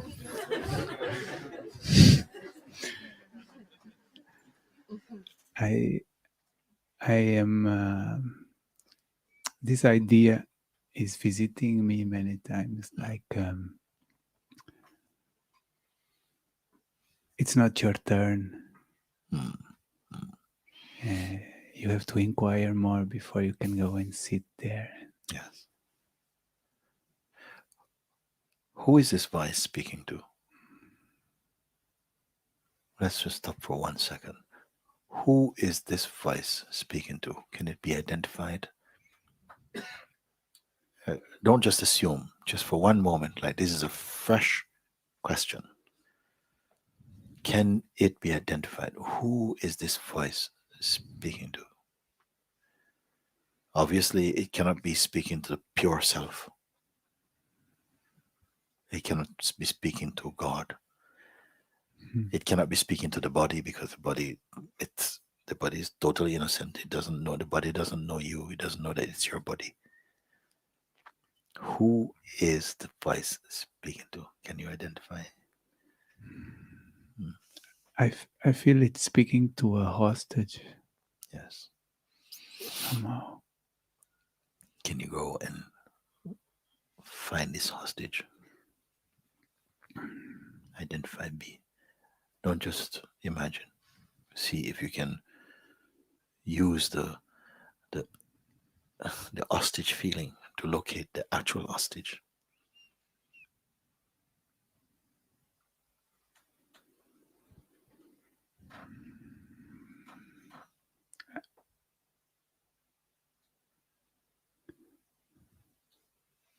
I feel it's a play that is believed, Yes. and it is also not believed, but it's revisiting somehow. It finds space sometimes to Yes. Yes. Yes. Yes. come back.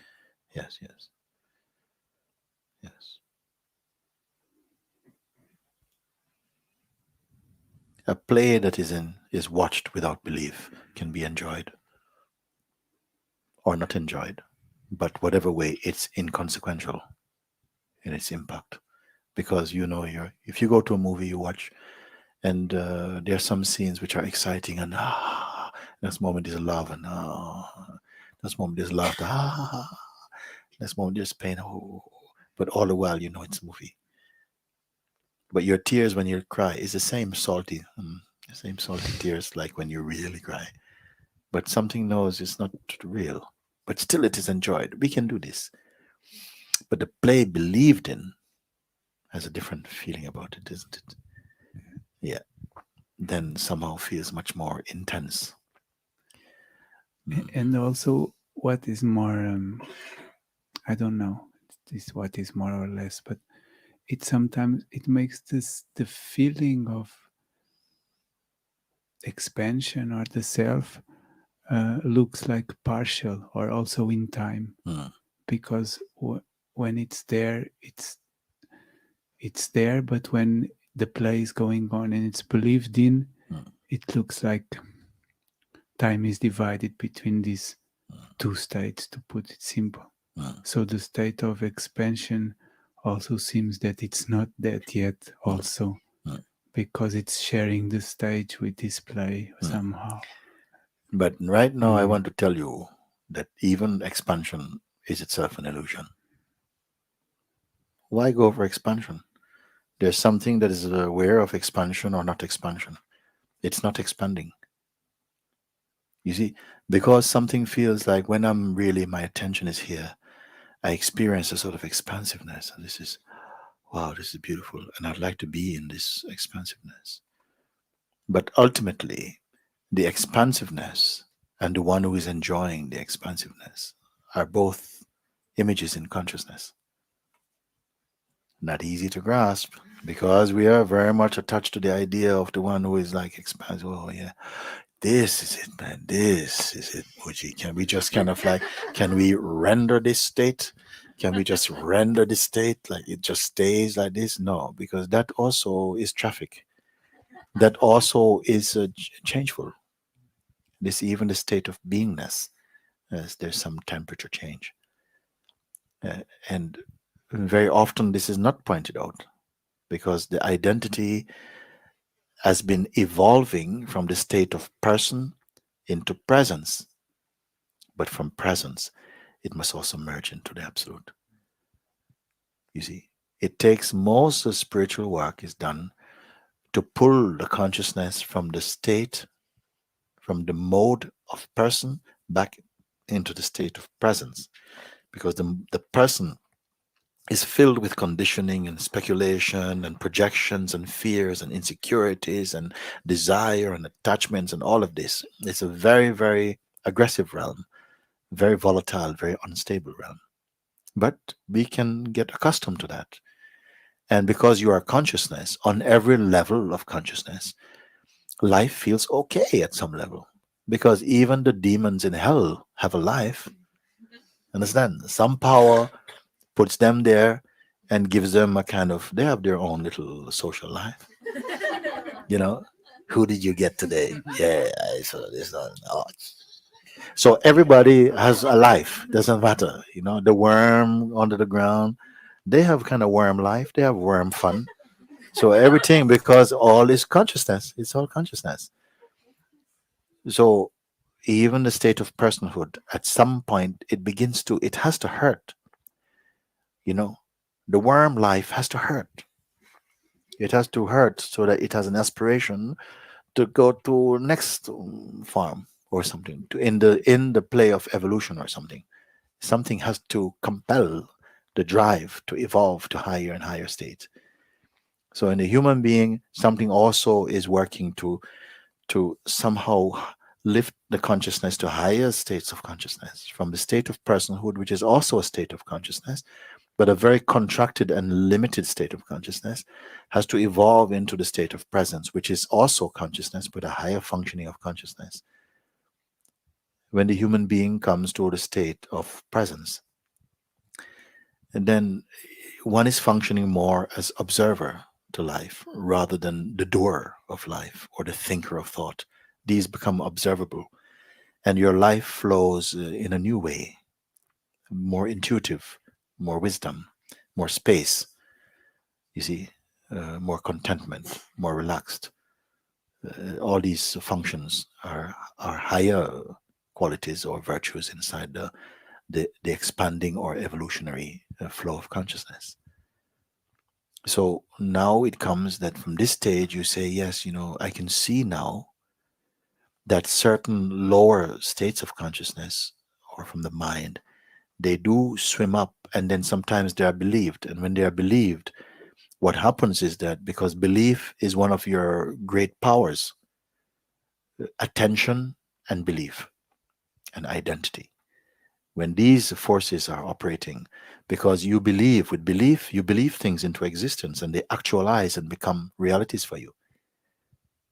So when we believe something, it's as though somehow it joins the kingdom of your identity, and then you are functioning inside these states also. Then you say sometimes they are believed, sometimes not. When they're not believed, somehow you say there's a sense of expansiveness, a sense of expansiveness. So very much this is a report from the evolutionary expression of consciousness. Something is growing, and maybe one day I will stabilize in this place more. But I'm saying that even this expansiveness is observed in the broader consciousness, or the which you may call pure awareness, the state of expansiveness. Therefore, I'm somehow trying to get you to not so much aspire for stability in the realm of presence, even because even the state of presence itself is watched. We are at a stage when we can speak about these things Perhaps in an ordinary conversation with people on the street or whatever like that, I would not be able to speak like this because I don't go forward to speak with people. I have nothing to speak with them about. When I meet you, your presence inspire a conversation if one needs to happen. That is the true way that we converse, actually. I have nothing I have to say. But when I meet you, somehow in that moment, the chemistry of our spirit brings forward some way to communicate.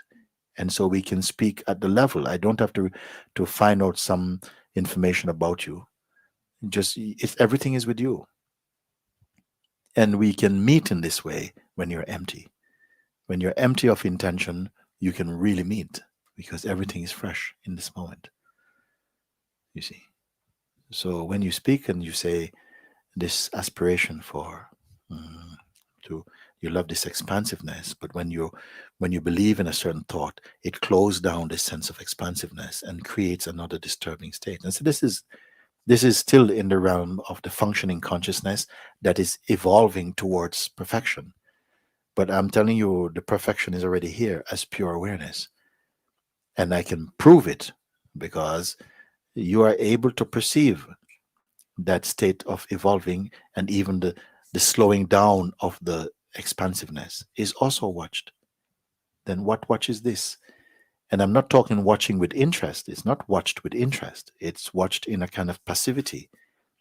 It's just the consciousness is present, so these functions can be observed, but there's not really being observed from a place of interest. It's not even interested. It's just that it's above everything. You are above the full range of expression of the waking state. Everything that happens. Some people I can say maybe among you also right now. Are you aware that all your life, all your treasures, your identity is only existing in the waking state? In deep sleep, you're not a rich person or a poor person. You're not a doctor or a husband or a wife. There's none of this exists for you. All the life that we talk about, all our biographies, all the libraries of the world is a report from the waking state. In deep sleep, have you heard of the author who writes something from deep sleep? Not at all. Everything is the play and the content of the waking state. The waking state is also observed. The deep sleep itself, in deep sleep, you have no identity, no relationship. You could be married today, honeymoon tonight, but in deep sleep, you cannot take your bride or your groom into that state with you. Not even you are there, even in the way that you conceive of yourself. And yet something is here. That something which is absent of your somebodyness is our real nature. Something is there to even enjoy sleep. And now the waking state has come with all its functioning. And there's awareness of the waking state and the functioning of the waking state. But we're not aware of it. It is the most natural and simple thing, but we are not aware of it because we have this idea that I'm this person. I am this person. And this concept is strong enough to somehow obliterate or eclipse your intuitive knowing that you're above the three states of waking, dreaming, and deep sleep. You are the constant in them. They are the, what you may call, the fluctuating states. They are the variable, but something is constant. I don't know if you follow what I'm speaking. Am I on my own in this one? If you get this, actually, you have transcended the influence or the hypnosis of conditioning. And then somehow you are the observer of the functioning of the waking state, in which you yourself appear as a player like other players moving in it. And at the same time, you're the witness of this. But who will you share this witnessing with?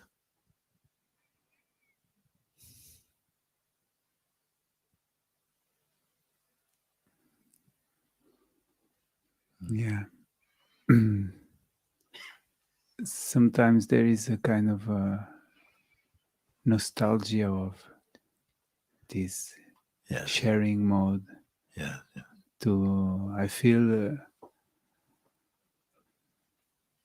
this feelingless state or beingness, and there is a magnetic force sooner or later that comes to share this with the person that is more near. Or that pull, that magnetic play, is also a functioning, a movement inside the greater consciousness, which is not moving. You see, and it cannot even be described as a feelingless feeling. It's more subtle than that, because a feelingless feeling is also felt inside the great awareness. It's completely indefinable, ungraspable, unconquerable. And yet it is nothing. Not the nothing of the mind. No, it's nothing. Not that kind of nothing. It is no thing at all.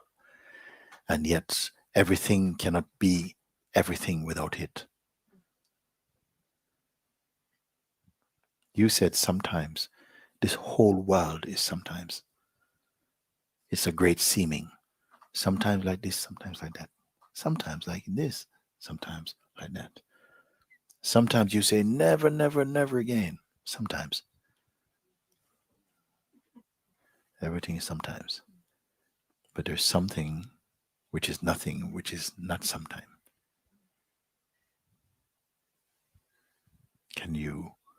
Are you aware?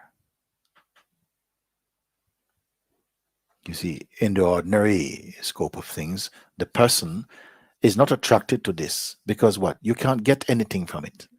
A person cannot go there. It's not like, oh, you got into the bank of emptiness. You raided emptiness and wow, you got everything there. No, because it's not appealing for the selfish ego or for the disorientated or deluded ego. It's nothing there. There's no party. It feels like that.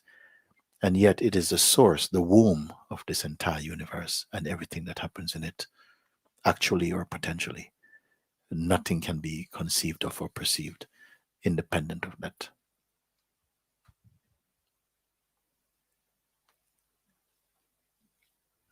The biggest mistake you will make is think what I'm talking about is mental or intellectual.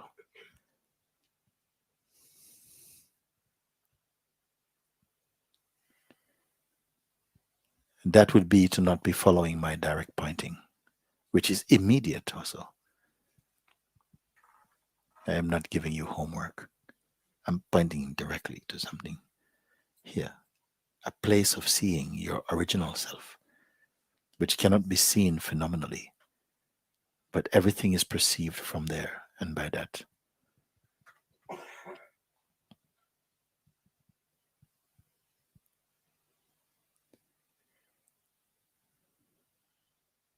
But while you hold some interest in being the person, your urge to merge in this will not be constant. The waves of yesterday and tomorrows will capture your attention very easily. But the one who discovers this has entered into the effortless state. The curling fingers of the mind will lose their power for you.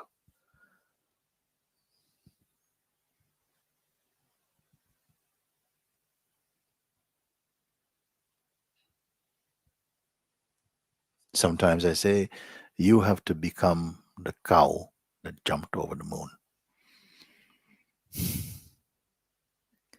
We have one little nursery rhyme, no? The cow that jumped over the moon. It's about how can cows jump over the moon? What is this moon?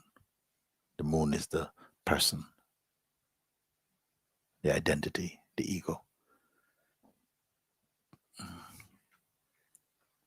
What must jump over this ego? The consciousness that is under the spell that it is personal. Must jump over the moon back into itself.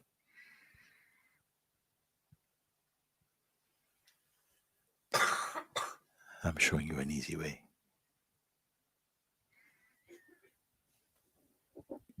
I was here already twice. Yes. for some days, and I felt this. Not exactly, I was a cow jumping over the moon, Oh, but no, something very similar. I was, and actually, I tried to observe. You even told me that right now you don't have to worry about distractions. You will go out of here with so much bliss that. And I tried to observe how this what was going to happen. No projection. I tried no projection to see how this state kind of slowly fading. But you who watch the fading, are you fading?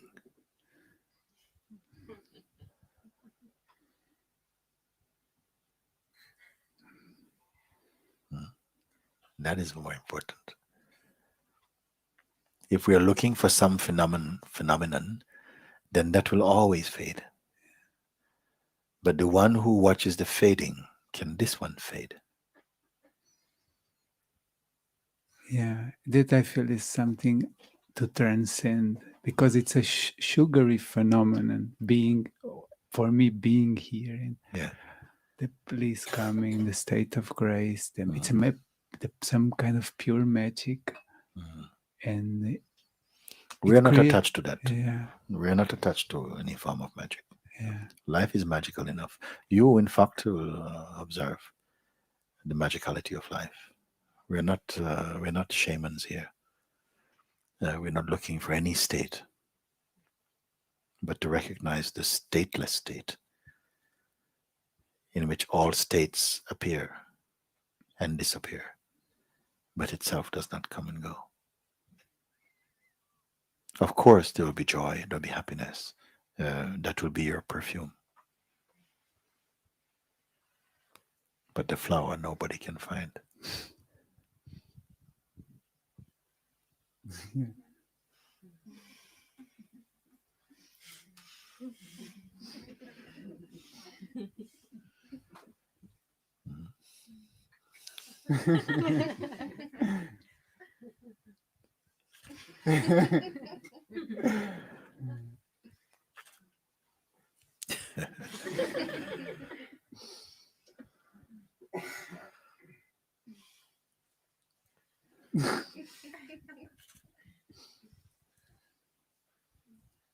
Very good.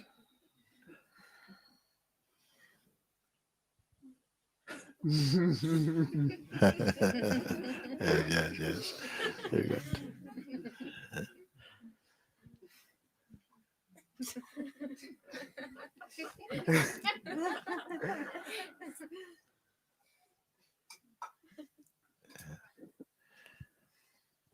Very good.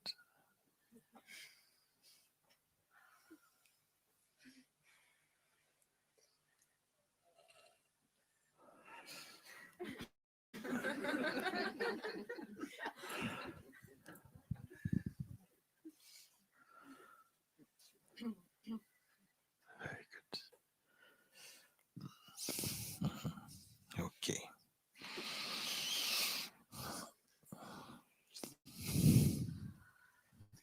Yeah.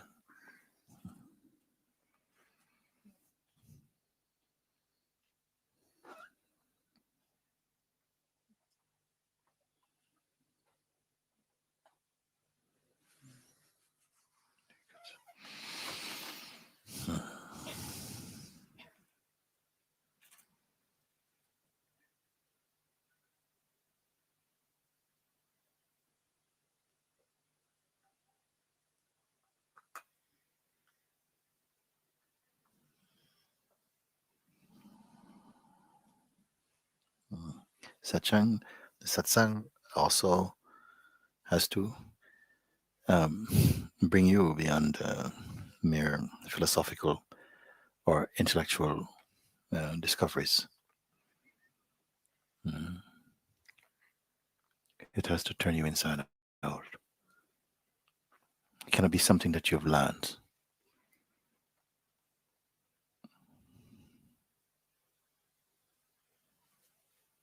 It must be something direct. What you find cannot be a commodity. It can only be you. When you and your answer becomes the same thing, then your doubts will vanish.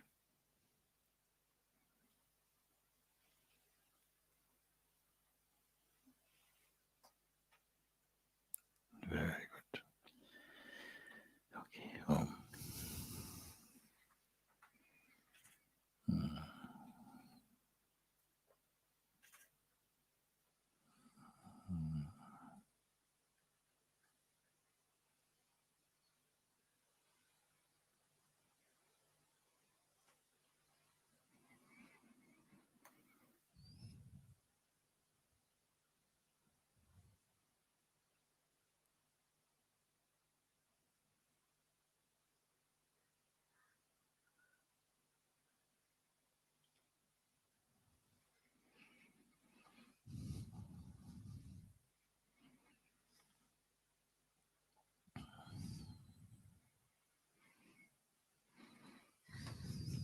Om Namo Bhagavate Shri Punjaji.